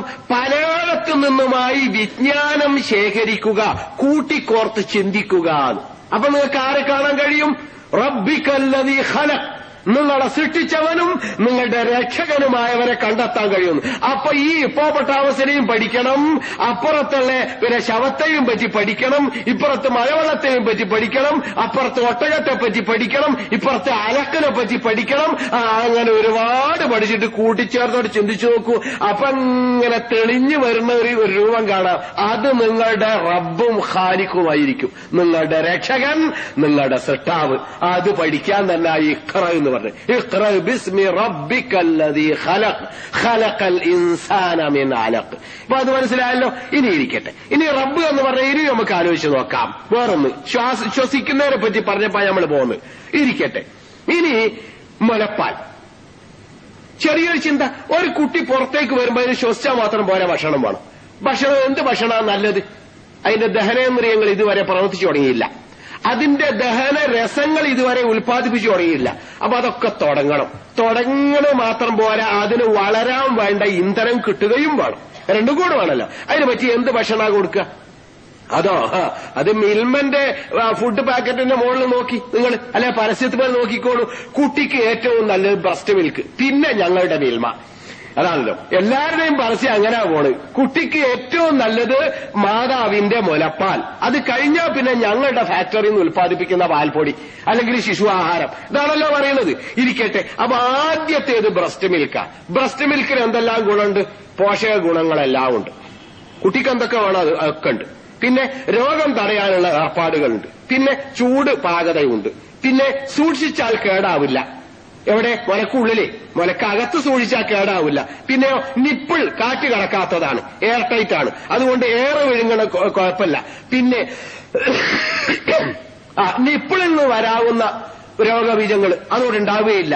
ഇതെല്ലാം കൂടെ കൂടിച്ചേർന്ന ഇത്രയും നല്ലൊരു പദാർത്ഥം ശാസ്ത്രം പറയുന്നത് പ്രസവം കഴിഞ്ഞിട്ട് അടുത്തുള്ള ആ മഞ്ഞ നിറത്തിലുള്ള ഒരു 3-4 ദിവസത്തെ പാലില്ലേ, അത്ര നല്ലൊരു വസ്തു ലോകം കണ്ടിട്ടില്ല എന്ന ശിശു ആഹാരത്തിൽ. അത്ര നല്ലൊരു ഫുഡ് ലോകം കണ്ടിട്ടില്ല. അതുപോലത്തെ ഒന്നും ഉണ്ടാക്കാനോട് കഴിയുന്നുമില്ല. ഉണ്ടാക്കാൻ അടുത്ത കാലത്തൊന്നോട് കഴിയയില്ല. നമ്മൾ പലപ്പോഴും തെറ്റിദ്ധരിച്ചിട്ടുണ്ട്. ഈ പിന്നെ പശുവൊക്കെ ആദ്യത്തിൽ ആ മഞ്ഞ നിറള്ള പാല് കണ്ട ഈ ചോര കൂട്ട് കുടിക്കാൻ പറ്റൂല തള്ളിക്കളയുന്ന ആൾക്കാരാണ് നമ്മൾ. ഏത് ലോകത്തിന്റെ വമ്പുറ്റ വീരന്മാരായ അറിവാളന്മാർ, നമ്മൾ തന്നെയാണ് ഈ ലോകത്തെ രക്ഷിക്കുന്നതെന്ന് വിശ്വസിക്കുന്ന ആൾക്കാര് രക്ഷകൻ തന്ന മഞ്ഞ നിറത്തുള്ള ഒരു പാലിനെ പറ്റി മനസ്സിലാക്കാൻ അതൊരു രക്ഷാ സംവിധാനമാണെന്ന് ചിന്തിക്കാൻ പോലും കഴിയാതെ ഒഴിവാക്കുന്നവരാണെന്ന നമ്മുടെ ആഢ്യത്വത്തിന്റെ വലിപ്പം എത്തിച്ചേർന്നിരിക്കുന്നത് എന്ന് പറയാനാണ് ഞാൻ പറഞ്ഞതിന്റെ അർത്ഥം. ഇപ്പോഴും നിങ്ങളൊന്ന് ആലോചിച്ച് നോക്കി, ആ മഞ്ഞ നിറത്തുള്ള പാൽ നിങ്ങളാരെ കുടിച്ചോ? അല്ലേ? കാരണം ഉടനെയുള്ള ഏത് പ്രസവിച്ച ഉടനെയുള്ള മഞ്ഞപ്പാല് കുടിക്കൂല, അറപ്പാ നമുക്ക്. കാരണം നമ്മളങ്ങനെ ചിന്തിച്ചത് ചോര കലർന്നത്, അതിലൊരു ചോരയും കലർന്നില്ല. അത് മുലപ്പാൽ ഗ്രന്ഥികൾ ഉൽപ്പാദിപ്പിച്ച മുലപ്പാൽ ഗ്രന്ഥികൾ ചോര ഉൽപ്പാദിപ്പിക്കൂല. പിന്നെ കൂടിച്ചേർന്ന് നോക്കി, ഏത് മുലപ്പാൽ ഗ്രന്ഥികളിൽ നിന്ന് വരുന്നിടത്ത് ചോര കൂടിക്കലർന്നത്. ഇത് തമാശയാ. ഇത് നമ്മൾ ഉണ്ടാക്കണ യന്ത്ര സംവിധാനമാണ്. മനസ്സിലാക്കി? ഇത് ശരീരത്തിന്റെ യന്ത്ര സംവിധാന. അതെവിടെയും കൂടിക്കലർന്നൊന്നും പോകില്ല. അഥവാ കൂടിക്കലറുകയാണെങ്കിൽ അതിന് മാറ്റം വേറെ ഉണ്ടാക്കാനും കഴിയും, മാറ്റിവെക്കാനും കഴിയും. അതാ ഇപ്പോ ഞാൻ പറഞ്ഞതിന്റെ അർത്ഥം എന്താണെന്നറിയോ? ആ ഭക്ഷണം അവിടെ കൊടുക്കുന്നുണ്ട്. ആര്? ഒരാളോടും ചോദിക്കേണ്ട, ഒരു കുടുംബ ഡോക്ടറെ അന്വേഷിക്കേണ്ട, ഒരു അറിവാളനെയും പറ്റി അന്വേഷിക്കേണ്ട. ഏതൊരു ഒരു അറിവുള്ളവളും ഒരറിവില്ലാത്തവളും ആര് പ്രസവിച്ചാലും പാലകടുണ്ടാവും. അത് ഇക്കണ്ട ഗുണത്തോടുകൂടുള്ള പാലുണ്ടാവും. രാജകുമാരി പ്രസവിച്ചാലുണ്ടാവും അപ്പാല്, സാധാരണക്കാരി പ്രസവിച്ചാലുണ്ടാവും അതേ പാല്. ജെയിൻസ്റ്റീന്റെ ഭാര്യ പ്രസവിച്ചാലുണ്ടാവും അത്, കണക്കി പ്രസവിച്ചാലുണ്ടാവും അത്. യാതൊരു വ്യത്യാസവുമില്ല. അങ്ങനെയെല്ലാം ഒരേപോലെ ഭംഗിയായി കണക്കി എന്ന് ഞാൻ പറയുമ്പോ എനിക്ക് അതിനെപ്പറ്റി എന്തോ ഒരു മതിപ്പ് കുറവുണ്ടെന്ന് കണക്കാക്കരുത് കേട്ടോ. അത് സാധാരണ ആൾക്കാരുടെ വിശ്വാസത്തിനനുസരിച്ച് പറഞ്ഞു എന്നാണ് ഞാൻ പറയുന്നത്. ആരും ഏതൊരു പെണ്ണ് പ്രസവിച്ചാലും പോട്ടെ, ജന്തുക്കൾ പ്രസവിച്ചാലും ഉണ്ടാവും. കഴുത, ബുദ്ധിശൂന്യതയുടെ പര്യായമായി എണ്ണുന്ന കഴുത പ്രസവിച്ചാലും ഉണ്ടാവും ആ പാല് അതിന്റെ കുട്ടിക്ക് കൊടുക്കാൻ. അപ്പൊ ആ കുട്ടിക്ക് കഴുതയല്ല സംരക്ഷണം നൽകുന്നത്, നമ്മളെ കുട്ടിക്ക് നമ്മളും അല്ല സംരക്ഷണം നൽകുന്നത്. അപ്പൊ ആര് നൽകിയവനാ? അതാര് നൽകി? അതോ അത് നൽകിയവൻ ആരായിരുന്നാലും അത് രക്ഷകനാ. ഇരിക്കട്ടെ. അതിനിടയ്ക്ക് വേറൊരു തമാശയും കൂടി ആലോചിക്കണമല്ലോ, ഇങ്ങനെ ചിന്തിക്കണമല്ലോ മനുഷ്യൻ. അപ്പോ എന്റെ ഭാര്യക്കറിയാം എന്റെ കുട്ടിക്ക് മുലപ്പാൽ കൊടുത്തില്ലെങ്കിൽ കുട്ടി മരിച്ചു പോകുമെന്ന്. എനിക്കും അറിയാം, അല്ലേ? ഒരാട്ടിന്റെ തള്ളക്ക് അറിയാമോ? പെണ്ണാടിനറിയാമോ എന്റെ കുട്ടിക്ക് മുല കൊടുത്തില്ലെങ്കിൽ കുട്ടി ചത്തുപോകുന്നു? അറിഞ്ഞൂടല്ലോ. അപ്പൊ എന്റെ ഭാര്യ എന്റെ കുഞ്ഞിനെ എടുത്ത് മാറോട് അടക്കി പിടിച്ച് മലയുടെ നിപ്പിൾ വായിൽ വെച്ചു കൊടുക്കും. അപ്പൊ കുട്ടി അങ്ങനെ കുടിച്ചോളും, അല്ലേ? അത് എന്റെ ഭാര്യയ്ക്ക് അറിയാവുന്നത് കൊണ്ട് അത്ര മതി. എന്റെ കുട്ടി എണീറ്റ് വന്നിട്ട് മുലപ്പാൽ തേടാനാവണമെങ്കിൽ ഏകദേശം 9 മാസം 10 മാസം കഴിയണം. ആ കുട്ടി ഇങ്ങോട്ട് തേടി മുലപ്പാൽ ഇങ്ങോട്ട് തേടി വരാനാവണമെങ്കിൽ കഴിയണം. എന്നാൽ ഒരാട്ടിന്റെ കുഞ്ഞ് മുലപ്പാൽ തേടാനാവാൻ 2 മണിക്കൂർ കഴിഞ്ഞാൽ മതി. പ്രസവിച്ച് 2 മണിക്കൂർ കഴിഞ്ഞാൽ അത് സ്വയം എഴുന്നേറ്റ് നിൽക്കും. എന്നിട്ട് മുലപ്പാൽ തേടും, അങ്ങോട്ട് പോയി കുടിച്ചോളും. കാരണം അതിന്റെ തള്ളക്ക് അറിഞ്ഞൂടാ കുഞ്ഞിന് മുലപ്പാൽ കൊടുത്തില്ലേ കുഞ്ഞ് ചത്തുപോകുന്നു, അറിഞ്ഞൂടാ. അതുകൊണ്ട് കുഞ്ഞിനാണ് കഴിവ് കൊടുത്ത്. നമ്മളെ കുഞ്ഞ് മുലപ്പാൽ അന്വേഷിച്ച് നടന്നു വരാനാവാൻ നീങ്ങി വരാനാവാൻ 7-8 മാസം കഴിയണം. ആട്ടിന്റെ കുട്ടി വെറും 2 മണിക്കൂർ. 2 മണിക്കൂർ കൊണ്ട് വല്ല എണീറ്റ് ചെല്ലും, 4 കാലം എണീറ്റ് ചെല്ലും. ആ കുട്ടി ഇതുവരെ മനസ്സിലാക്കിയില്ലല്ലോ എനിക്ക് ഇങ്ങനെ പാല് കിട്ടണം, ആ പാലിന്റെ അമ്മന്റെ അടുക്കലുണ്ട്, ആ തൂങ്ങി നിൽക്കുന്ന വസ്തുവാണ് അതെന്ന് കണ്ടില്ലല്ലോ ഇതുവരെ. ആട്ടിൻകുട്ടി പുറത്ത് വന്നിട്ടല്ലേ ഉള്ളൂ. പക്ഷെ ആട്ടിൻകുട്ടി നേരെ പോകുന്നത് അവിടേക്കാ. ഏത്? ആ മുലപ്പാലിന്റെ പാത്രത്തിലേക്കാ ചെല്ലണത്. എന്നിട്ട് കടിച്ചു ചെയ്യുമ്പോ ആരെയാ ബോധം നൽകി? തള്ളാട് പറഞ്ഞു കൊടുത്താ മോളെ ഇങ്ങോട്ട് വാ, ദാ കാണുന്നതാണ് പാല് അല്ല, വല്ല സൂചനയും നൽകിയോ? തള്ള ആടിന്റെ മൃഗത്തിന്റെ ഭാഷയിൽ വല്ലൊരു സൂചനയും നൽകിയോ? മൃഗത്തിന്റെ ഭാഷ ഇന്നിപ്പോ നമുക്ക് വശമുണ്ട്, പലതരം ഭാഷകളും പലതരം ചലനങ്ങളും. എന്നാ അങ്ങനെ ഒരു ചലനവും ഒരു ആട്ടിൻകുട്ടിയോ ഒരു ആട്ടിൻ തള്ളയോ ഒരു കഴുത തള്ളയോ അല്ലെങ്കിൽ അങ്ങനത്തെ ഒന്നുമില്ല. ആനയുടെ തള്ള മാത്രം, ആനക്കുട്ടിയുടെ തള്ള മാത്രം ആ ജാതി ചില സിമ്പലുകൾ കാണിക്കുന്നുണ്ട്. അതല്ലാത്ത വേറൊന്നും കാണിക്കുന്നില്ല, കുരങ്ങൻ പോലും കാണിക്കുന്നില്ല. ആ കഴുതയും ഇതൊന്നും ആട്ടുകുട്ടിയൊന്നും നാട്ടിന്റെ ആളെയൊന്നും കാണിക്കുന്നില്ല. എന്നിട്ട് അങ്ങോട്ട് ചെല്ലുന്നുണ്ട്, അങ്ങോട്ട് തേടി ചെല്ലുന്നു, ആ മുല കടിച്ചു ചെയ്യുമ്പോൾ അപ്പൊ പാലിങ്ങനെ കിട്ടുന്നു, കുടിക്കുന്നു. നോക്കൂ, അതിൽ പോലും രക്ഷാ സംവിധാനം ആരാണ് ഈ കുട്ടിക്ക് ബോധം നൽകിയത്? അക്കാണുന്ന തൂങ്ങിക്കിടക്കുന്ന വസ്തു നിനക്ക് ഭക്ഷണം കൊടുക്കൊള്ളുന്ന ഒരു പാക്കറ്റാണ്, ചെന്ന് കുടിച്ചോ എന്ന് ബോധം നൽകിയവനാരാ? ആട്ടിന്റെ തള്ളയല്ല, ആട്ടിനെ പോറ്റുന്ന മുതലാളിയും അല്ല, വേറെ ആരോ ഒരാളാ. ആ ആളാരാ? കണ്ടെത്തിക്കളി, അതാണ് റബ്ബ്. ആ ആട്ടിൻ കുഞ്ഞിന്റെ റബ്ബ് അവനാ. അപ്പൊ ആരാണത്? മനസ്സിലാക്കാൻ ബുദ്ധിമുട്ടുണ്ടോ? അതാണ് റബ്ബ്. ആ റബ്ബിനെ മനസ്സിലാക്കി തരികയാണത്. ഇങ്ങനെ ഓരോന്നും അതൊക്കെ ചിന്തിക്കാൻ പ്രേരിപ്പിച്ചതാണ് മനുഷ്യ ജന്മത്തെപ്പറ്റി പറഞ്ഞത്. ഒരു കുട്ടിയെ, ഒരു എംബ്രിയോളജിയാണ് ഇക്കാര്യത്തിൽ ഖുർആൻ എടുത്തു പറഞ്ഞിരിക്കുന്നത്. ഖലഖൽ ഇൻസാന മിൻ അലഖ് എന്ന്. അവിടെ ഈ ജന്മവുമായി ബന്ധപ്പെട്ട ഒരു കുഞ്ഞുമായി, കുഞ്ഞു ഉണ്ടാവുന്നിടം മുതൽ പ്രസവിച്ച് കുഞ്ഞ് പുറത്ത് വന്നൊരു ഒരു പുതിയ ആളായി വളരുന്ന ആ കാലഘട്ടത്തിലടക്കമുള്ള ശാസ്ത്രമാണല്ലോ ഈ എംബ്രിയോളജി എന്ന് പറയുന്നത്. അത് അങ്ങനെ തന്നെ അത് പഠിപ്പിച്ചു തരാം. അത് അതിന്റെ തുടക്കം, അതിന്റെ ഏറ്റവും പ്രധാന ഘട്ടത്തെ പറ്റിയാണ് ഖുർആൻ പറഞ്ഞു തന്നിരിക്കുന്നത്. ഇനി അക്കാര്യത്തെപ്പറ്റി ഇനിയും ഗവേഷണം നടത്തും. പിന്നെ 3ാമതായി എന്റെ ഭാര്യ പ്രസവിക്കുമ്പോൾ 9 മാസം കഴിഞ്ഞ് ഏതാനും ദിവസങ്ങൾ കഴിഞ്ഞപ്പോൾ എന്റെ ഭാര്യയുടെ മുലപ്പാൽ ഗ്രന്ഥികൾക്ക് തൊട്ടടുത്ത് നിന്ന് ഒരു സിഗ്നൽ, ഒരു ഹാർമോണിക് സിഗ്നൽ. ആരോടാണ് സിഗ്നൽ? എന്റെ ഭാര്യയുടെ മുലപ്പാൽ ഗ്രന്ഥികൾക്ക് ഒരു സിഗ്നൽ.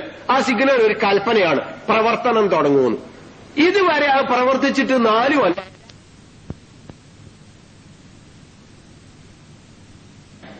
അപ്പോ കണ്ടുകിട്ട് ഒരു ദിവസം ഗർഭം ഒരു 9 മാസവും ഏതാനും ദിവസങ്ങളും കഴിയുമ്പോ തൊട്ടടുത്ത് നിൽക്കുന്ന ഒരു ഗ്രന്ഥി ഒരു ഹോർമോണാണ് ഉൽപ്പാദിപ്പിച്ചു. മുലപ്പാൽ ഗ്രന്ഥികളോട് ഒരു കൽപ്പന, പ്രവർത്തിക്കൂന്ന്. അതെന്തേ കുറച്ചു മുമ്പ് ഓണാവാഞ്ഞ്? എന്തേ കുറച്ചു മുമ്പ് പറയാതിരുന്ന്? പറഞ്ഞില്ല. അതെന്താണ്? ഇതുവരെ എന്തേ ആ ഹാർമോൺ ഇല്ലാതിരുന്നത്? ഒരു രസാണല്ലോ. എന്താ അപ്പോൾ തന്നെ ആ ഹാർമോൺ ഉണ്ടാവാൻ ശരീരത്തിലെ ഹോർമോൺ മുഴുവനും സിഗ്നല, കൽപ്പനകളാ. എന്തോ ഒന്നിനെ പ്രവർത്തിക്കാനോ എന്തോ ഒരു രൂപത്തിൽ പ്രവർത്തിക്കാനോ ഉള്ള സിഗ്നൽ കൽപ്പനകളാണ്. കൽപ്പനകളുടെ രൂപം ശരീരത്തിൽ നടക്കുന്ന ഹാർമോണിക് സിഗ്നൽസാ. അപ്പോ അങ്ങനെ ഒരു ഹാർമോൺ അത് സിഗ്നൽ കൊടുക്കുക, പ്രവർത്തിച്ചോളൂന്ന് മുലപ്പാൽ ഗ്രന്ഥികൾക്ക്. ആ ഹാർമോൺ അപ്പൊ ഉണ്ടായിട്ട് കൽപ്പന കൊടുത്തില്ലെങ്കിൽ എന്റെ കുട്ടി കുടുങ്ങിയെന്നായിരുന്നു. ഇനി ഒരു 4-5 മാസം മുമ്പെങ്ങാനും കൽപ്പന കൊടുത്തിരുന്നുവെങ്കിൽ പ്രവർത്തിച്ചിട്ട് അവസാനം പുറത്തേക്ക് നീങ്ങിപ്പോകാനില്ലാത്തത് കൊണ്ട് അവിടെ മുട്ടിപ്പോവുകയായിരുന്നു. മുലപ്പാൽ ഉൽപ്പാദിപ്പിക്കാൻ പുറത്തേക്ക് പോകണമല്ലോ, ഉൽപ്പാദിപ്പിച്ച് പുറത്തേക്ക് ഇങ്ങനെ ചെലവഴിയും വേണം. ചെലവഴിയാതെ ഫാക്ടറി കെട്ടിക്കിടന്നാൽ എന്തുണ്ടാവും? പിന്നെ റോ മെറ്റീരിയൽ അടുക്കൂല, കാരണം അതിനകത്ത് ഇവിടെ ഉൽപ്പാദിപ്പിച്ച വസ്തുക്കൾ ഉണ്ടാവും അല്ലെ. അപ്പൊ പ്രവർത്തനം തനിയെ നിന്നു പോകും. അപ്പൊ നേരത്തെ ഉണ്ടായില്ല. കൃത്യമായി 9 മാസം കഴിഞ്ഞ് ഏതാനും ദിവസങ്ങൾക്ക് പ്രസവത്തിന് മിക്കവാറും 5-6 ദിവസം മുമ്പ് ആണ് ഈ സിഗ്നൽ വരുന്നത്. ആരാണ് ആ സിഗ്നൽ ആ സമയത്ത് ഹാർമോൺ ഉൽപ്പാദിപ്പിച്ചത്? അല്ലെ അതിന് പറ്റിയ സംവിധാനത്തിലെ ഉണ്ടാക്കി? അതാണ് പ്രകൃതി. അത് കണ്ടെത്തിയ ഞാൻ എന്തുമാത്രം ബുദ്ധിമാൻ. എന്റെ വീട്ടിലൊരു അലാറം ടൈം പീസ്, അതിങ്ങനെ ഒരു ദിവസം എന്റെ കുട്ടി 3-ാം ക്ലാസ്സിൽ പഠിക്കുന്ന എന്റെ കുട്ടി ഇങ്ങനെ എടുത്തു നോക്കിയിട്ട് ഓൻ കുറെ നേരം ഇങ്ങനെ നോക്കിയപ്പോ ഓനൊന്ന് കണ്ടെത്തി. എന്താ അറിയോ? ഈ ചുവന്ന സൂചി ബടക്കാക്കി വെച്ചിട്ട് വലിയ സൂചി ഇങ്ങനെ തിരിച്ചിട്ട് ഇങ്ങനെ മുന്നേർത്തെത്തി അത് ക്രീന്നല്ലോ. ഓന്റെ കണ്ടെത്തൽ എന്തൊരു പുതുമയാർന്ന കണ്ടെത്തൽ. ഓൻ അത് ഓടി വന്ന് എന്റെ അടുക്ക കൊണ്ടുവന്ന് കാണിച്ചു തന്നിട്ട് നോക്കിയതാ ഞാൻ കണ്ടെത്തിയത് കണ്ടോ എന്ന് ചോദിച്ച് അത്ഭുതത്തോടു കൂടി അട്ടഹസിക്കുന്ന എന്റെ കുട്ടിയുടെ അതേ അനുഭവമാണ് എനിക്ക് ഈ അറിവാളന്മാരെ സംബന്ധിച്ചുള്ളത്. എന്ന് പറഞ്ഞാൽ അമ്പട എന്റെ ശരീരത്തിലെ ഒരു ഹാർമോണിക് സിഗ്നൽ ഈ സമയത്ത് പുറപ്പെടാൻ പറ്റിയ രൂപത്തിൽ സംവിധാനിച്ചിരിക്കുന്നു. ആര്? അതെനിക്കറിയില്ല. അത് ഇങ്ങനെയാണ് അത് ഉണ്ടായിരിക്കുന്നത്. ആ രംഗത്തേക്ക് സംവിധാനിച്ചു വെച്ച ഒരു ഏർപ്പാടാണ് അവിടെ. അത് അപ്പോൾ അങ്ങ് ഉണ്ടാകും എന്ന് കണ്ടെത്തിയ ഞാനെത്ര വലിയ ബുദ്ധിമാനെന്നറിയോ. എന്നാൽ അതങ്ങനെ സംവിധാനിച്ചു വെച്ചാലോ? ഈ അലാറം ടൈം പീസ് ഇങ്ങനെ ബെല്ലടിക്കാൻ സംവിധാനിച്ചു വെച്ചവൻ എന്റെ കുട്ടിക്ക് അറിയാനല്ലോ. എന്നാൽ ഓരതിങ്ങനെ തിരിച്ചാടുക്കെത്തിയിട്ട് അലാറം അടുപ്പിച്ചപ്പോ ഓൻ വല്ലാത്ത ബുദ്ധിമാനായിട്ടുണ്ട്. അതുപോലെ ആ മനുഷ്യൻ പണ്ട് ഏതാണ്ട് ഒരു LP സ്കൂളിലെ കുട്ടി പറഞ്ഞിരുന്നു, എടാ മക്കളെ ഇന്ന ശാസ്ത്രജ്ഞനാണ് ഓക്സിജൻ കണ്ടെത്തിയത് എന്ന് പറഞ്ഞ ഒരു കുട്ടി. അയാളെങ്ങാനും ഓക്സിജൻ കണ്ടെത്തിയില്ല, നമ്മളെങ്ങനെ ശ്വസിക്കാന്ന് ചോദിച്ച ഒരു കഥ ഉണ്ട്. ഏകദേശം അപ്പോലെയാണല്ലോ ഈ കഥ നിൽക്കുന്നത്. അങ്ങനെ ഇതൊക്കെ കണ്ടെത്തിയ നമ്മൾ വലിയ ആഢ്യന്മാർ, വലിയ അറിവാളന്മാർ. ഇതിങ്ങനെ സംവിധാനിച്ചവനോ? അവനാണ് രക്ഷകൻ. അതിനെയാണ് നമ്മൾ കണ്ടെത്തേണ്ടത്. നമ്മൾ കണ്ടെത്തേണ്ട ഈ ഖിറൽ പലയിടത്തു നിന്നും പഠിച്ചു ഒരുമിച്ച് കൂട്ടി ചിന്തിച്ചാൽ നിങ്ങൾക്കൊരു രക്ഷകനെ കണ്ടെത്താം. അങ്ങനെ ആ രക്ഷകനാരാ? അവനാണ് റബ്ബ്. ശരി, ഇനിയും അങ്ങനെ ഒരുപാട് അവിടെ ചിന്തിച്ചോളൂ. ഞാൻ അവിടെ നിർത്തുകയല്ല, എനിക്ക് മറ്റൊരു വശത്തിലേക്ക് നീങ്ങാനുണ്ട്. അതുകൊണ്ട് ഞാൻ അത് അവിടെ വെച്ച് മനുഷ്യനും ജീവജാലങ്ങളും അവിടെ വെച്ച് നിർത്തുന്നു. ഇനി ഇങ്ങോട്ട് വരിക. അതെന്താ? ഭൂമിയെ സംബന്ധിച്ച് ഞാൻ ഏതാണ്ട് ജീവജാലങ്ങൾക്ക് വേണ്ടിയുള്ള സൗകര്യങ്ങൾ കുറെ പറഞ്ഞല്ലോ. ഈ ഭൂമിയിലെ ഇക്കോളജി, ഇവിടത്തെ വായുമണ്ഡലം, ഇവിടത്തെ പ്രകാശം, ഇവിടത്തെ സൂര്യൻ, ഇവിടത്തെ പിന്നെ ഭൂമിയുടെ കിടപ്പ്, രാപ്പകലുകൾ. അന്ന് ഞാൻ പറഞ്ഞു എന്നാണ് എന്റെ ഓർമ്മ. സൂര്യനും ഭൂമിയും തമ്മിലുള്ള അകലം ഇന്ന് കാണുന്ന കൃത്യമായ അകലല്ലേ? ഇതിനേക്കാൾ ലേശം കൂടിയാ എന്താ ഉണ്ടാകുക, കുറഞ്ഞാ എന്താ ഉണ്ടാകുക? രണ്ടിനെപ്പറ്റിയും ഞാൻ പറഞ്ഞിരുന്നു എന്റെ ഓർമ്മ. എന്ന് പറഞ്ഞാൽ ലേശം കൂടി സൂര്യൻ അടുത്തു വന്നാൽ എന്തുണ്ടാവും എന്ന് ചോദിച്ചാൽ ഇവിടെ ഏകദേശം 7 മീറ്റർ മുതൽ 17 മീറ്റർ വരെ സമുദ്രത്തിൽ വെള്ളം പൊങ്ങാം. അപ്പൊ എന്തുണ്ടാവും എന്ന് വെച്ചാൽ ഖത്തറൊന്നും ഉണ്ടാവില്ല. പിന്നെ ഉണ്ടായ അത്യാവശ്യം കേരളത്തിലെ ഏതാണ്ട് ഹൈ റേഞ്ചുകളും വയനാടൻ കുന്നുകളും പിന്നെ കുറച്ച് ഹിമാലയ സാനുക്കളും തിബത്തും ബാക്കിയുണ്ടാവും. ബാക്കിയുള്ളതൊന്നും വെള്ളത്തിലേക്കും മിക്കവാറും. ആ പോക്കാട് പോകും. ഇരിക്കട്ടെ. പിന്നെയോ അതെന്താ സൂര്യൻ ലേശ അടുത്ത് വന്നാൽ അങ്ങനെ ആവുന്നറിയുന്നത്? അതോ കണ്ട മഞ്ഞ് മുഴുവനായിട്ട് ഒരുക്കും. അങ്ങ് ഗ്രീൻലാൻഡ് മുതൽ തുടങ്ങി റഷ്യ മുതൽക്കാട് തുടങ്ങിയിട്ട് ഇങ്ങനെ ദുരപ്രദേശം വരെ ഇങ്ങോട്ടും ദക്ഷിണ ധ്രുവത്തിലുള്ള എല്ലാ മഞ്ഞുമായിട്ട് ഒരുക്കി വെള്ളമായാൽ ഏകദേശം 17 മീറ്ററോളം വെള്ളം പൊങ്ങിയേക്കാം. 7 മീറ്റർ മുതൽക്കാട് അനുമാനുണ്ട്. അങ്ങനെ ആവുമ്പോ കരന്റെ 2/3 പോകും. തീർന്നാണ് പോകും. അപ്പോ ലേശം അകന്നാൽ കുറച്ചുകൂടെ രസമുണ്ട്. അതെന്താണെന്നറിയോ? ഇവിടുന്ന് നാട്ടിലേക്ക് കാറ് ഓട്ടിയായിട്ട് പോവാം എന്ന് പറഞ്ഞാൽ ഈ സമുദ്രത്തിലെ ജലമൊക്കെ ടൈസാവും. അപ്പൊ നല്ല ഉറച്ച് കട്ടായിട്ട് ഇവിടുന്ന് ഇങ്ങനെ കാറ് ഓട്ടി അങ്ങോട്ട് പോവാം. നേരെ പിന്നെ എളുപ്പത്തിൽ സലാലയിൽ കൂടെ എങ്ങനെ നേരാട് വിട്ടാൽ കണ്ണാടി സർവേ നേരെ കേരളത്തിലേക്ക് എത്താൻ കൂടുതൽ സൗകര്യമുണ്ട്. അങ്ങനെ നേരാട് പോകാം. ആ രൂപത്തിൽ കുടിക്കണം തോന്നിയാൽ ആ കുടുക്ക് ചൂടാക്കിയിട്ട് വേണം കുടിക്കാൻ. കുടിച്ചിട്ട് വയറ്റിൽ തൂക്കിയാൽ പിന്നെയും കട്ടായി കൊടുക്കും. ഇരിക്കട്ടെ, അത് പിന്നെ അങ്ങനെ ഒരു കുടിക്കുന്ന ഒരു സംവിധാനം ഇതൊക്കെ തമാശ പറയാട്ടോ. അത്തരം ഒരു കണ്ടീഷനിൽ മനുഷ്യനെന്താവുന്ന അറിയങ്ങള് വെള്ളം ഉറച്ച് കട്ടാവുന്ന കണ്ടീഷനിൽ മനുഷ്യരായിട്ട് എത്രയോ മുമ്പ് ചത്ത് ഒടുങ്ങിയിരിക്കും. അതങ്ങനെ. അപ്പോ സൂര്യനും ഭൂമിയും തമ്മിലുള്ള അകലം അടുപ്പം ഇത് ഇത്ര കൃത്യമായി നിർണയിച്ചാരാ? ഒട്ടും അകലാനും പാടില്ല, ഒട്ടും അടുക്കാനും പാടില്ല. എന്നും നീ കണ്ട രൂപത്തിൽ നിൽക്കണം. എങ്കിലേ ഇതിനെ സംരക്ഷിക്കാൻ കഴിയുള്ളൂ. ഇങ്ങനെ ഈ ഭൂമിക്കനുസരിച്ച് ഈ സംവിധാനങ്ങളൊക്കെ ഉണ്ടാക്കിയാരാ? ആരാന്ന് ചോദിച്ചാൽ അവനാ രക്ഷകൻ, അവനാണ് റബ്ബ്. അങ്ങനെ ഭൂമിയെ സജ്ജീകരിച്ചു. ഇവിടുത്തെ വായുമണ്ഡലത്തിലെ ഓക്സിജൻ, നൈട്രജൻ, അതിന്റെ സന്തുലിതാവസ്ഥ ഇതൊക്കെ ഞാൻ പറഞ്ഞു വന്നല്ലോ. അല്ല, ഓക്സിജൻ പിന്നെ കാർബൺ ഡയോക്സൈഡ് ഇതിന്റെയൊക്കെ സന്തുലിതാവസ്ഥ പറഞ്ഞു തന്നില്ലേ? അങ്ങനെ ഈ ഭൂമിയെ ഏകദേശം ചിന്തിച്ചു നോക്കിയാൽ എന്ത് വരുന്നറിയോ?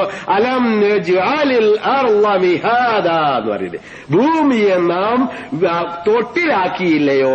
തൊട്ടിൽ, മഹദ് എന്ന് പറഞ്ഞാൽ തൊട്ടിൽ എന്നാണ് അർത്ഥം. നിങ്ങൾക്കറിയാമോ, ഖുർആാനിന്റെ തത്വശാസ്ത്രമോ പദപ്രയോഗമോ തൊട്ടു തീണ്ടിയിട്ടോ കേട്ടിട്ടോ അറിഞ്ഞിട്ടോ ഇല്ലാത്ത ആധുനിക ആസ്ട്രോണമി ഗവേഷകരുണ്ടല്ലോ, ഏത് വാനശാസ്ത്രജ്ഞന്മാര്, അവര് പറഞ്ഞത് ഭൂമിയെപ്പറ്റി it is the only cradle of human kinds എന്ന പദപ്രയോഗം ശ്രദ്ധിച്ചു നോക്കും. ക്രാഡിലുള്ള അവര് വിശേഷിപ്പിച്ചത് ഭൂമിയെപ്പറ്റി. ഈ സോളാർ സിസ്റ്റത്തിൽ, ഈ സൂര്യന് ഉൾക്കൊള്ളുന്ന ഈ സോളാർ സിസ്റ്റം, നമ്മുടെ ഭൂമി ഉൾക്കൊള്ളുന്ന ഈ സോളാർ സിസ്റ്റത്തിലുള്ള ഏകമാത്രമായ മനുഷ്യ തൊട്ടിൽ ഭൂമിയാകുന്നു. Cradle of human kind. ഇതാണ് അവരുടെ വിശദീകരണം. ഇത് ഖുർആന്റെ ആൾക്കാർ പറഞ്ഞല്ല.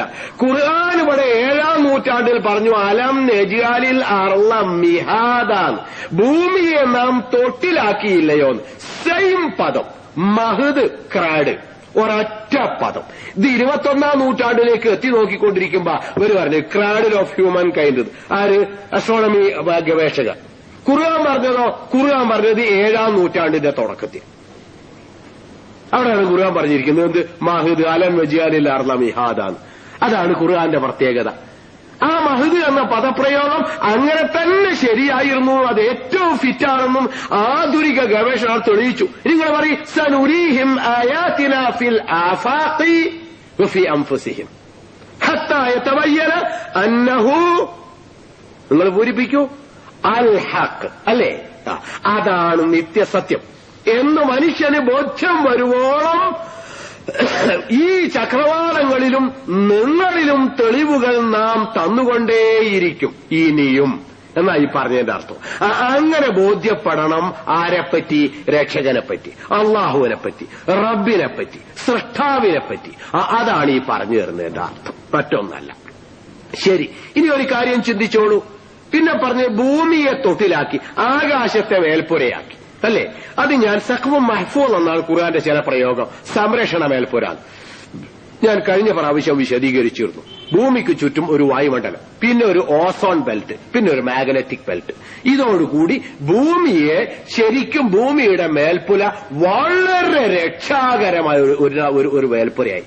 എന്ന് പറഞ്ഞാൽ സൂര്യനിൽ നിന്ന് കടന്നു വരുന്ന 17ഓളം കോസ്മിക് റേസസിനെ ഒരൊറ്റ കണ്ണിരിക്കൽ ഈ ഭൂമിയിലേക്കെങ്ങാനും എത്തിയാൽ ഇതങ്ങനെ തന്നെ ഭസ്മമായി പോകുന്ന തരത്തിലുള്ള കോസ്മിക് റേസസിനെ തടഞ്ഞു നിർത്താനും. ഇനി നിങ്ങൾ കണ്ടോ, പിന്നെ 2019 ഭൂമി ഠും ഖിയാമന്നാള്, അങ്ങനെ തന്നെ 2019 തന്നെയല്ലേ? 216 ഭൂമി അവിടെ പിന്നെ ഖിയാമന്നാൾ എന്തോ ഒന്ന് ഇവിടെ വന്ന് മുട്ടും എന്നൊക്കെ പറഞ്ഞില്ലേ? ആ ജാതി ഇതിപ്പോ ഇന്നലെ മനുഷ്യൻ കാണാൻ തുടങ്ങിയത് അവിടെ നിന്ന് ഇങ്ങോട്ട് വരുന്നത്. ഏത്? അതുവരെ സെക്കൻഡിൽ 50 കിലോമീറ്റർ വീതം വേഗത്തിൽ ചലിച്ചുകൊണ്ടിരിക്കുന്നത് എത്ര അകലെയായിരിക്കും ഈ 2116 ആകുമ്പോഴേക്കും? അല്ലെ? ഇവിടെ അപ്പൊ എത്ര ദൂരെയാണ് അത് കണ്ടെത്താൻ ഇപ്പോഴാ മനുഷ്യൻ മനസ്സിലാക്കണ്. ഇതിനു മുമ്പ് എത്ര എണ്ണം അങ്ങനെ വന്നു തുടങ്ങിയിട്ടുണ്ടാവും. എന്റെ വീട്ടിന്റെ തറക്ക് ചെറിയൊരു ദ്വാരം പണ്ടേ ഉണ്ട്. ഒരു ദിവസം കുട്ടികൾ ഇങ്ങനെ കളിച്ചു കൊടുക്കും, ഒരു പാമ്പ് ഒരൊറ്റ ചാട്ടം അവിടുന്ന് പുറത്തേക്ക്. അപ്പൊ എന്റെ പെണ്ണുങ്ങളും ബാക്കിയുള്ള എല്ലാം കൂടി ഓടി വന്ന് അട്ടാസിച്ച് തല്ലി കൊന്നിട്ട് പിന്നെ ഇവൾക്ക് പിന്നെ കുട്ടികളൊരു നിയന്ത്രണം. ആ പൊത്ത് കൊണ്ടുപോയി അടച്ച് കല്ല് വെച്ച് തേമ്പി അടച്ച് എന്നിട്ടൊക്കെ ഭദ്രമാക്കി. ഇനി കുട്ടികളോട് പറഞ്ഞ് പുറത്തിറങ്ങരുത്, അങ്ങനെ ആക്കരുത്, ഇങ്ങനെ ആക്കരുത്. എത്ര കാലം ആ പൊത്താടുണ്ടായിട്ട്, ആ പാമ്പാടുണ്ടായിട്ട് എത്ര കാലമായി ഞങ്ങൾ വിചാരിക്കുന്നത്. പക്ഷെ ഓൾ കണ്ടതന്ന അന്ന് മുതൽക്ക് ഓക്ക് എന്തൊക്കെ സംരക്ഷണം എന്നറിയോ, എന്തെല്ലാം ഉണ്ട്. അതാണ് നമ്മൾ ഓരോന്ന് കാണുമ്പോ നമുക്ക് പേടിയാണ്. ഇതിനു മുമ്പ് എന്തെല്ലാം നടന്നിരുന്നു. ഇത് ഇത്രയും കൊല്ലം 200 ചില്ലാനും കൊല്ലത്തിനപ്പുറത്ത് സെക്കൻഡിൽ 50 കിലോമീറ്റർ വീതം സഞ്ചരിക്കുന്ന സഞ്ചാര വേഗതയുള്ള അത് 200 ചില്ലാനും കൊല്ലം കഴിയണം ഈ ഭൂമിയിലെത്തണം. ഇപ്പൊ ഇതിന്റെ ദൂരം എവിടെ അവിടേക്ക് കണ്ടെത്താൻ മനുഷ്യന് കഴിഞ്ഞു. അപ്പം നമുക്ക് കാണുന്നതൊക്കെ കൊല്ലന്റെ ആലയിലെ മുയല് പോലെ എന്ന് പറയുന്നത്. ഓരോ മാറ്റത്തിലും ചാടുക. അങ്ങനെ ഓരോന്ന് കാണുമ്പോഴും ഇപ്പൊ ചാടി കളിക്കുക. ഇതിന്റെ നേരെ, അതിന്റെ അതിന്റെ നേരെ, ഉപ്പ അതിന്റെ നേരെ എന്ന് ഇങ്ങനെ എത്ര എണ്ണം വന്നിട്ടുണ്ട്. ഇതൊന്നൊക്കെ തടയാനുള്ള ഏർപ്പാട് തന്നെയാണ് ഈ മാഗ്നറ്റിക് ബെൽറ്റ്, വായുമണ്ഡലം, ഓസോൺ കൂടാന്നൊക്കെ പറയുന്നത്. അതാണ് സഖ്ഫുൽ മഹ്ഫൂദ്. നല്ലൊരു സുരക്ഷിത മേൽപ്പുര അത് ഈ ഭൂമിക്ക് നേരത്തെ ഉണ്ടാക്കിയിട്ടുണ്ട്. 2116 അതിനപ്പുറത്ത് ഒരു ചുക്കും സംഭവിക്കില്ല. അതൊക്കെ അതിലുള്ള സംവിധാനമൊക്കെ ഇവിടെ റബ്ബ് വെച്ചിട്ടുണ്ട്. അതെന്താ സംഭവിക്കില്ല എത്ര ഓർമ്മിച്ച് പറഞ്ഞ് ധൈര്യം കൊണ്ട് തന്നെ പറയുന്നത്. അതെന്താ ധൈര്യം? നമ്മളൊന്നും അതുണ്ടാവില്ല. ആ ധൈര്യം തന്നെ, അല്ലാതെ വേറൊന്നും അല്ല. ഇരിക്കട്ടെ. അപ്പൊ ഞാൻ പറഞ്ഞതിന്റെ അർത്ഥം പിന്നെ ഇതൊക്കെ ഇതിലുള്ള സംവിധാനങ്ങളൊക്കെ ഏർപ്പാടുകളൊക്കെ ഉണ്ട്. ഭംഗിയായി എല്ലാ സംവിധാനവും അത് സഖ്ഫ് മഹ്ഫൂദ് തന്നെ. അപ്പോ ഞാൻ പറഞ്ഞു വെച്ചത് മറ്റൊന്നല്ല, ഇങ്ങനെ എല്ലാവിധ സംവിധാനങ്ങളോടും കൂടെ ഒരു മേൽപ്പുര. പിന്നെ വാൻസര വ്യവസ്ഥമായി മാൻ ഹൈഡ്രോളജിക്കൽ സയൻസ്. ചെറിയൊരു സമയം എനിക്ക് അധികം കഴിയില്ല, തൊണ്ട വേദന തുടങ്ങിയിരുന്നു. അപ്പോ ഞാൻ പറഞ്ഞു വരുന്നത് എന്താണെന്നറിയോ, ചൂട്. പിന്നെ ഞാൻ പറഞ്ഞു വരുന്നത് എന്താണെന്നറിയോ, പിന്നെ ഒരു കണക്ക് ഇങ്ങനെ ശ്രദ്ധിച്ചോളൂ. മഴ പെയ്യുന്നത് എങ്ങനെയാണ് കുട്ടികളെ? LP സയൻസ് പറഞ്ഞുതരാം. വെയിലുണ്ടാകുമ്പോൾ സൂര്യനിന്റെ വെയിലിന് ചൂടുണ്ടാകുമ്പോൾ വെള്ളം നീരാവിയായി മേലോട്ട് പൊങ്ങുന്നു. ഒരു പരിധി വരെ ഭൂമി വായുമണ്ഡലത്തിന്റെ മർദ്ദം കാരണമായി ഒരു പരിധി വരെ പൊങ്ങും. പിന്നെ അവിടെ വെക്കും, കാറ്റ് വരും, അതങ്ങനെ അടിച്ചങ്ങ് നീങ്ങിപ്പോകും. അങ്ങനെ എവിടെ എത്തി മേഘം തണുക്കുമ്പോൾ മഴയായി പെയ്യുന്നു. ഇന്നത്തെ ഒരു കോളേജ് വിദ്യാർത്ഥിയെ കേട്ടാൽ 3 കൂയി എന്നറിയും. കാരണം മേഘം തടുത്താ വെള്ളാവൂല, വെള്ളത്തുള്ളി ആവൂല. മേഘം തടുത്താ വെള്ളത്തുള്ളി ആവാൻ പാടുണ്ടോ? വെള്ളം ആവാൻ പാടുണ്ടോ? ഒക്കെ അറിയിച്ചാറിവിടെ. മേഘം തടുത്താ വെള്ളവും ആവൂല, വെള്ളത്തുള്ളിയും ആവൂല. പിന്നെ എന്താണ്? അതാണ് ആധുനിക ഗവേഷണം അതിനെപ്പറ്റി നടത്തിക്കൊണ്ടിരിക്കുക. എന്തുകൊണ്ട് വെള്ളം തുള്ളിയായി വീഴുന്നു? അങ്ങനെ ഐസ് ക്യൂബുകൾ അങ്ങനെ തന്നെ, പാറ അങ്ങനെ തന്നെ വീഴാറുണ്ട്. അത് വലിയ മലയോളം വലിപ്പമുള്ള ഐസ് ക്യൂബുകൾ അങ്ങനെ തന്നെ നിലത്ത് വീഴാറുണ്ട്. ആ ഐസായിട്ടാണ് നിലക്കൊള്ളുന്നത്. ഇത് ഐസിന്റെ വേറെ തരം ഫോം എന്ന് പറഞ്ഞോളൂ, ഇന്ന് കാണുന്നതല്ല. പക്ഷെ അതിങ്ങനെ താഴത്തെത്തുമ്പോഴേക്ക് ഐസാവും. നിങ്ങൾ കണ്ടില്ലേ ചേർത്ത് മഴ പെയ്യുമ്പോ ഐസിന്റെ കട്ടകൾ വീഴുന്നു. എന്താ ആലിപ്പഴ വർഷം വരെയല്ലേ? വയനാട്ടുകാർക്ക് പിന്നെ വളരെ എളുപ്പത്തിൽ മനസ്സിലാക്കാൻ കഴിയും. ആദ്യത്തെ മഴയ്ക്ക് ആ ഐസ് കട്ട വീഴാത്ത ഒരു കൊല്ലവുമില്ല. അതുകൊണ്ട് വളരെ എളുപ്പത്തിൽ മനസ്സിലാക്കാൻ കഴിയും ആലിപ്പഴം. അതെങ്ങനെ മഴത്തുള്ളിയായി മാറുന്നു? അതിപ്പോ ആലോചിച്ചുകൊണ്ടിരിക്കുക. അങ്ങനെ ആലോചിച്ച് കുറെ കാലം പറഞ്ഞു.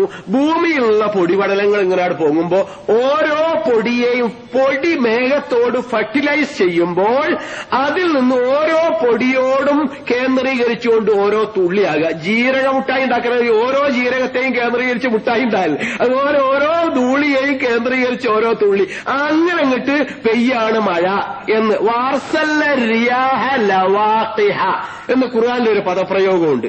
നാം കാറ്റുകളെ അയച്ചു ലിഖായി ചെയ്യാനോ ഫെർട്ടിലൈസ് ചെയ്യാനാണ് അർത്ഥം. ഫെർട്ടിലൈസ് ചെയ്യുക, അതിനാണ് നിക്കാഹ് എന്ന് പറയുന്നത്. സാധാരണ അങ്ങനെ ലൈംഗിക ബന്ധത്തിനാണ് നിക്കാഹ് എന്ന് പ്രയോഗിക്കുന്നത്.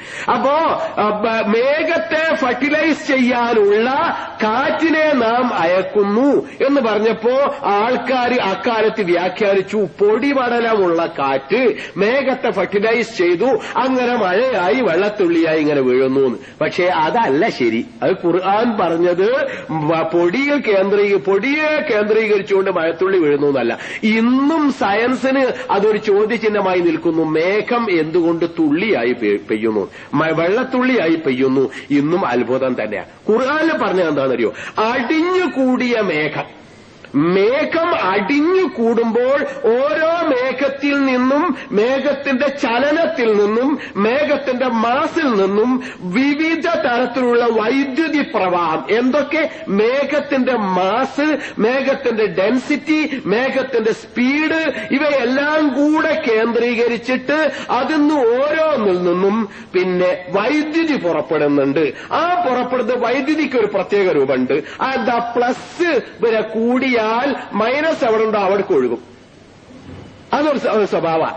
അങ്ങനെ അങ്ങോട്ടും ഇങ്ങോട്ടും ഇങ്ങനെ കുറേ ഈ വിദ്യുത് പ്രവാഹങ്ങൾ ഒരു പ്രത്യേക തരത്തിൽ മേഘം അടിഞ്ഞുകൂടിയിടത്ത് വിദ്യുത് പ്രവാഹം പരസ്പരം എന്തോ ഒരു പ്രത്യേക അവസ്ഥയിൽ വരുമ്പോൾ അങ്ങനെ തന്നെ പൊട്ടിഞ്ഞിങ്ങോട്ട് മഴത്തുള്ളിയായി പെയ്യാന്നാണ് ഇപ്പൊ സയൻസ് മനസ്സിലാക്കുന്നത്. ഹൈഡ്രോളജിക്കൽ സയൻസ് മനസ്സിലാക്കുന്നത് അങ്ങനെയാണ് മഴ പെയ്യാൻ കാരണം. അല്ലാണ്ട് പണ്ടത്തെ LP സയൻസ് ഏതായാലുമില്ല. മേഘം തണുക്കുമ്പോൾ മഴയാകുന്നു എന്ന ചിന്ത ഏതായിരുന്നാലും ഇപ്പല്ല.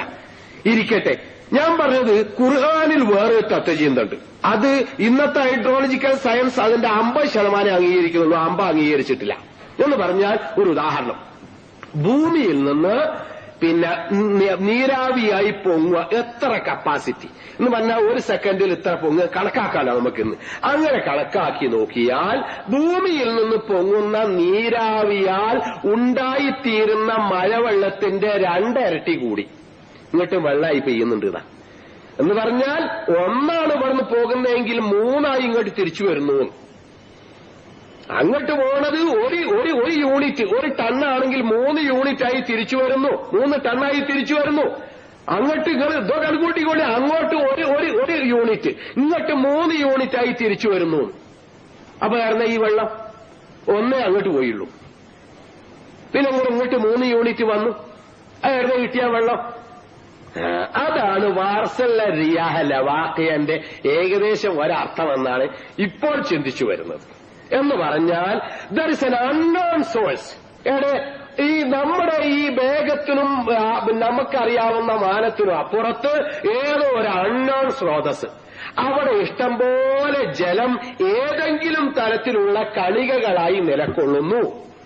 അത് സാധാരണ മോര് പോലെ, മോരിത്തിരി ഒഴിച്ചാൽ, പാലിൽ ഒഴിച്ചാൽ അടുത്തതും മോരാകും, അല്ലെ, തൈരാകും, മോരാകും. അതുപോലെ ഒരു ഏർപ്പാട് അവിടെ നിന്ന് അൺനോൺ സോഴ്സിലേക്ക് ഇവിടെ നിന്ന് കയറി ചെല്ലുന്ന ഈ മേഘം ഫെർട്ടിലൈസ് ചെയ്യുമ്പോൾ അതും ഇതും കൂടെ കൂടിച്ചേർന്ന് അങ്ങനെ വെള്ളമായി മഴയായി ഇങ്ങ് പെയ്യുന്നു എന്ന നിഗമനത്തില് ആധുനിക സയൻസ് എത്തിയത് അൺനോൺ സ്രോതസ്സിൽ നിന്ന് 2 ഭാഗം വെള്ളം കൂടി താഴേക്ക് വരുന്നു എന്ന് മാത്രം ആധുനിക ഹൈഡ്രോളജിക്കൽ സയൻസ് എത്തിയിട്ടുണ്ട്. ബർനാട് പോണത് 1 യൂണിറ്റ് ആണെങ്കിൽ 2 യൂണിറ്റ് അവിടുന്ന് അൺനോൺ സോഴ്സിൽ നിന്ന് ഇങ്ങോട്ട് കിട്ടുന്നുണ്ട് മഴയിലേക്ക്. പക്ഷെ ഇത് 2 കൂടെ കൂടിച്ചേർന്ന് ഫെർട്ടിലൈസ് ചെയ്യുമ്പോഴാണ് നേർക്കുനേരെ മഴ ഉണ്ടാകുന്നത് എന്നതാണ് ഇപ്പോഴത്തെ ഖുർആനിന്റെ ആൾക്കാരുടെ ചിന്ത. അത് വേറെ മനസ്സിലാക്കേണ്ടതാണ്. അപ്പോ ഇനി ഖുർആനിൽ നോക്കിക്കോളൂ. വഅൻസല മിനസ്സമായി മാഅന്നെ ഖുർആനിൽ പറഞ്ഞിട്ടുണ്ടാവുള്ളൂ. ഉപരിഭാഗത്ത് നിന്ന് വെള്ളം ഇറക്കിയെന്ന്, മഴ വർഷിപ്പിച്ചു എന്നുള്ളൊരു പദപ്രയോഗേ. അൻസല മിനസ്സമായി മാഅൻ, മേൽഭാഗത്ത് നിന്ന് വെള്ളം ഇറക്കിയെന്ന് കൂട്ടി ചിന്തിച്ചു നോക്കൂ. ഹൈഡ്രോളജിക്കൽ സയൻസ് പറയുന്ന അൺനോൺ സ്രോതസ്സിൽ നിന്ന് വരുന്ന 2/3 ഇവിടെ ചെല്ലുന്ന 1/3 രണ്ടും കൂടെ കൂടിയാകുന്നു മഴ എങ്കിൽ ഖുർആന്റെ ഈ പ്രയോഗമാണ് ശരി. മഴയായി മാറണമെങ്കിൽ മുകളിൽ നിന്ന് ഇങ്ങോട്ട് വെള്ളം വരണം, എന്നിട്ട് മേഘവും കൂടെ കൂടിച്ചേരണം, അപ്പോഴാണ് ഇവിടെ മഴയായി പെയ്യുന്നത്. ഇരിക്കട്ടെ, ആ സംവിധാനവും നമ്മളിപ്പോഴും അതിനെപ്പറ്റി തർക്കത്തില. മഴ പണ്ടേ പെയ്യാൻ തുടങ്ങിയിട്ടുണ്ട്. ഇന്നും തുടങ്ങിയല്ല. നമ്മളത് എങ്ങനെയാന്നുള്ളതിനെ പറ്റി ഇപ്പോഴും നിഗമനത്തിലെത്തിയില്ല. ആരെ ഈ മഴ പെയ്യിപ്പിച്ച് എന്നാ അവര് തീരുമാനമാട്ടെ എങ്ങനെ മഴ ചെയ്യണം, എന്നിട്ട് മഴ ഇറക്കാന്ന് വെച്ചിരുന്നെങ്കിൽ നമ്മള് കുടുങ്ങിയേനെ അല്ലേ? ഇതിന്റെ പിന്നാലെ ഒരു ബുദ്ധിയുണ്ട്. അതെന്താണെന്നറിയോ? നമ്മളൊക്കെ ഇവിടെ ഉണ്ടാകുന്നതിന് മുമ്പ് ആരോ ഒരു രക്ഷകനെതിരെ വേണ്ട സംവിധാനം ഉണ്ടാക്കിയിട്ടുണ്ട് എന്നുള്ള ചിന്ത. ആരാണ് രക്ഷകൻ? അവനാണ് റബ്ബ്. അവനെയാ കണ്ടെത്തേണ്ടത്. അവനെ കണ്ടെത്തി അവനെ ആരാധിക്കാനാണ് ഇസ്ലാം നിർദ്ദേശിക്കുന്നത്. ഇനി നിങ്ങളൊന്ന് പറയൂ. ഞാൻ നേരത്തെ എന്റെ കൂട്ടുകാരോട് ചോദിച്ചു എന്താണ് പറയേണ്ടത്. അവ എന്നോട് പറഞ്ഞത് തൗഹീദ് അത് ആധുനിക വിജ്ഞാനത്തിലൂടെ സ്ഥാപിക്കാമോ? എന്താ സംശയം? എന്താ സ്ഥാപിച്ചുകൂടാ? ഇതുവരെ പറഞ്ഞ ഈ സൃഷ്ടാവും ഈ റബ്ബും അല്ലാത്ത മറ്റേതെങ്കിലും ഒരാളാണോ? ഒന്ന് ആലോചിച്ചു നോക്കൂ. മനുഷ്യന്മാരുണ്ടാകുന്നതിന് മുമ്പ്, ജന്തുജാലങ്ങൾ ഉണ്ടാകുന്നതിന് മുമ്പ്, സസ്യജാലങ്ങൾ ഉണ്ടാകുന്നതിന് മുമ്പ് ഇവിടെ സംവിധാനിച്ച ഏർപ്പാടുകളെ പറ്റിയാണ് ഞാനീ പറഞ്ഞിരിക്കുന്നതൊക്കെ. ഇതാരാണ് ഉണ്ടാക്കിയത്? അവനാണ് റബ്ബ്, അവനാണ് സൃഷ്ടാവ്. വേറെ ആർക്കും ഒരു പങ്കുമില്ലത് അല്ലേ? അവലം യറല്ല. പിന്നെ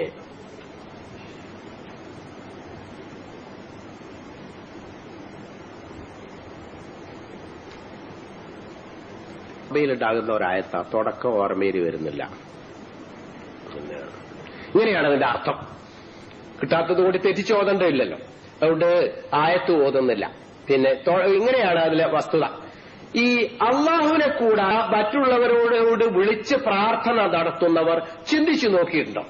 അവലം യറല്ലതി അല്ലല്ല, പിന്നെ ചിന്തിച്ചു നോക്കിയിട്ടുണ്ടോ? ഈ ഭൂമിയിൽ അവരാരെങ്കിലും എന്തെങ്കിലും ഒരു വസ്തു സൃഷ്ടിച്ചിട്ടുണ്ടോ? അം ലഹും ശിർക്കും ഫിസ് സമാവാതി, അല്ലെങ്കിൽ ആകാശത്തിൽ അവർക്ക് വല്ല പങ്കുണ്ടോ? ഖുൽ അറഅയ്തും മാ തദ്ഊന മിൻ ദൂനില്ലാഹി അറൂനി മാദാ ഖലഖൂ മിനൽ അർളി അം ലഹു ശിർക്കും ഫിസ് സമാവാതി ഇതൂനി ബികിതാബിൻ മിൻ ഖബ്ലി ഹാദാ ഔ അഹാറത്തിൻ മിൻ ഇൽമിൻ ഇൻ കുൻതും സാദിഖീൻ. ഈ ആയത്തും കൂടി വെച്ച് നോക്കിയോ. അറഅയ്തും മാ തദ്ഊന മിൻ ദൂനില്ലാഹ്, അല്ല നിങ്ങൾ അള്ളാഹുവിന് പുറമെ പലതിനെയും വിളിച്ചു പ്രാർത്ഥിക്കുന്നുവല്ലോ. നിങ്ങൾ അള്ളാഹുവിന് പുറമെ പലതിനെയും വിളിച്ചു പ്രാർത്ഥിക്കുന്നുവല്ലോ. ആ ആൾക്കാർ ചിന്തിച്ചു നോക്കിയിട്ടുണ്ടോ? എന്താ ചിന്തിച്ചു നോക്കേണ്ടത്? അറൂനി മാദാ ഖലഖൂ മിനൽ അർള്, ഈ ഭൂമിയിൽ നിങ്ങൾ ആ പ്രാർത്ഥിക്കുന്ന ആൾക്കാരുണ്ടല്ലോ അവരെന്ത് സൃഷ്ടിച്ചു എന്ന്. ഞാൻ നേരത്തെ പറഞ്ഞില്ല, അള്ളാഹ് സൃഷ്ടിച്ച ഒരുപാട് കാര്യങ്ങൾ. അവരെന്ത് സൃഷ്ടിച്ചു എന്ന് ഇവരാരെങ്കിലും ആലോചിച്ച് നോക്കിയിട്ടുണ്ടോ? അങ്ങനെ സൃഷ്ടിച്ചിട്ടുണ്ടെങ്കിൽ, സംവിധാനിച്ചിട്ടുണ്ടെങ്കിൽ അവരോട് നമുക്ക് പറഞ്ഞു നോക്കാം.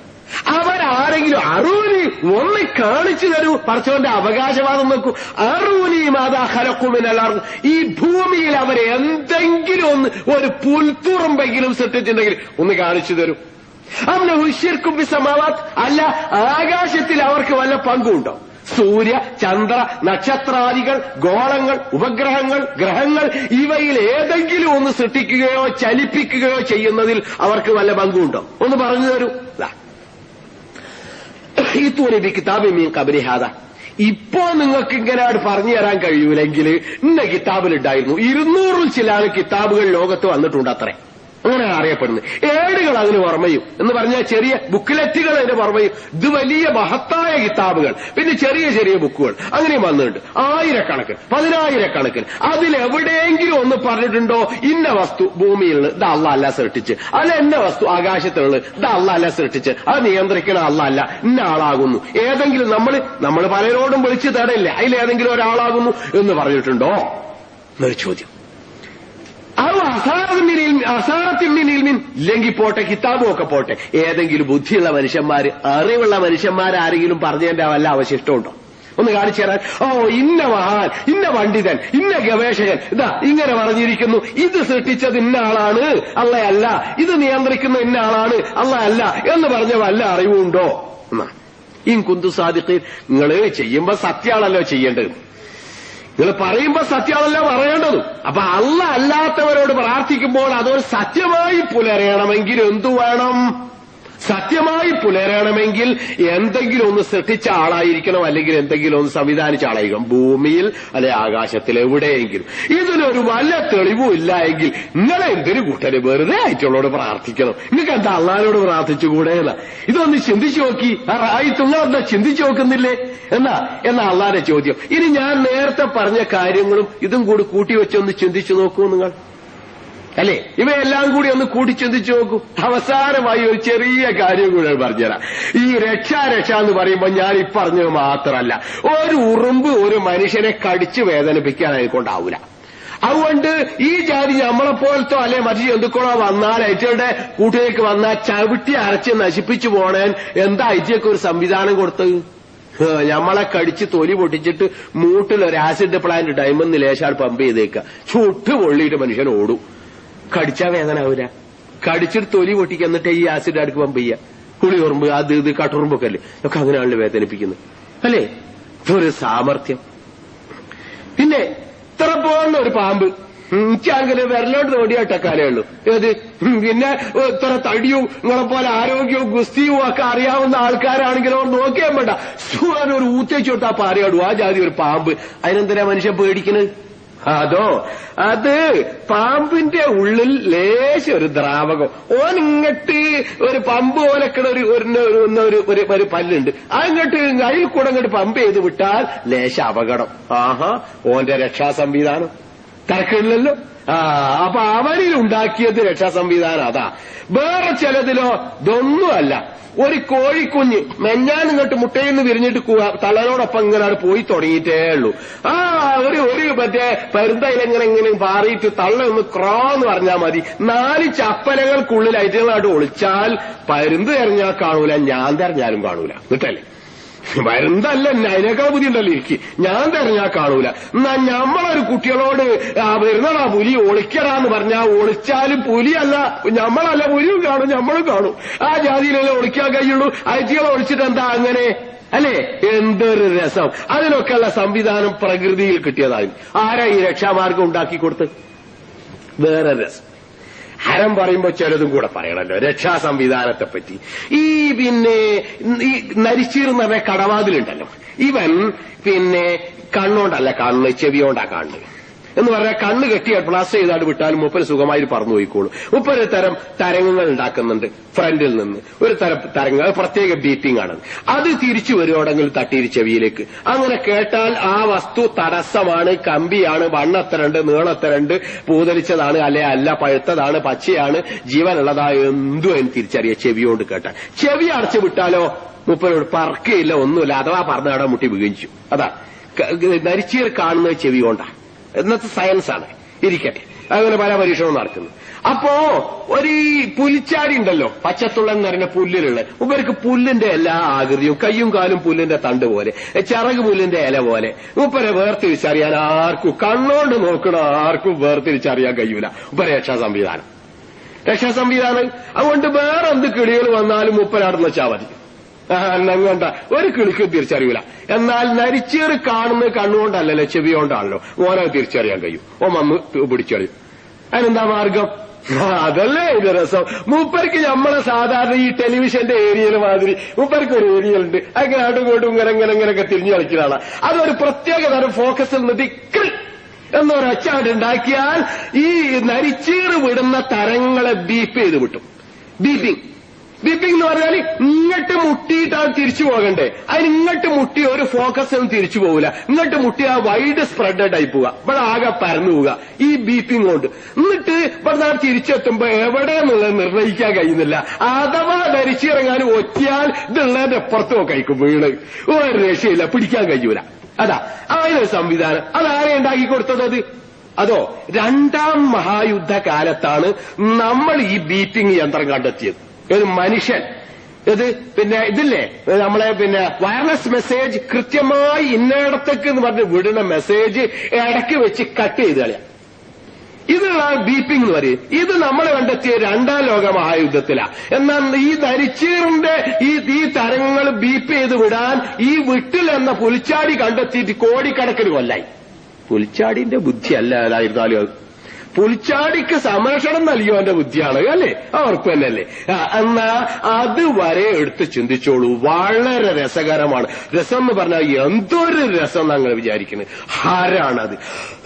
രക്ഷാ സംവിധാനങ്ങളെ പറ്റിയുള്ള പഠനം.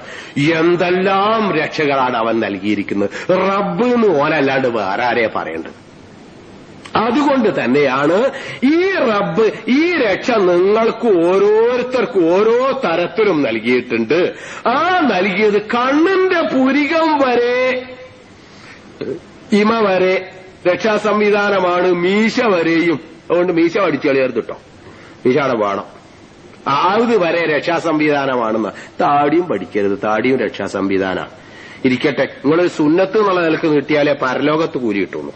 പക്ഷെ അല്ലാതെ നീട്ടിയാലും നിങ്ങൾക്ക് രക്ഷാ സംവിധാനമാണ്. അതിരിക്കട്ടെ, ഇപ്പൊ പറയേണ്ടതല്ലോ, പറയാൻ അവസരമില്ല. അപ്പൊ ഞാൻ പറഞ്ഞത് എന്താണെന്നറിയോ? ഇതെല്ലാം കൂടെ വെച്ചിട്ട് ഈ രക്ഷാ സംവിധാനങ്ങളൊക്കെ ഉള്ള തരുന്നവൻ റബ്ബ്. ഇത് ഒരു നിമിഷത്തിൽ കോടിക്കണക്കിന് നാം അനുഭവിക്കുന്നു. അതുകൊണ്ടാണ് നമ്മളൊക്കെ ജീവിച്ചു പോണ്, ജീവൻ നിലനിൽക്കുന്നത്. അപ്പൊ ഞാൻ നേരത്തെ പറഞ്ഞു വന്നതും അത് തന്നെയാണ്. ഇത് ആർക്കു സമർപ്പിക്കണം? അള്ളാഹ്ക്ക് മാത്രമോ? മാത്രം. കാരണം അവൻ മാത്രമാണ് ഈ രക്ഷാ സംവിധാനങ്ങൾ ഈ സൃഷ്ടിയിൽ നടത്തിയവൻ. അതാണ് നമ്മൾ അനുഭവിക്കുന്നത്. ഇവിടെ അവസാനിപ്പിക്കുന്നു. സർവ്വലോക രക്ഷകന്റെ ദീൻ മനസ്സിലാക്കി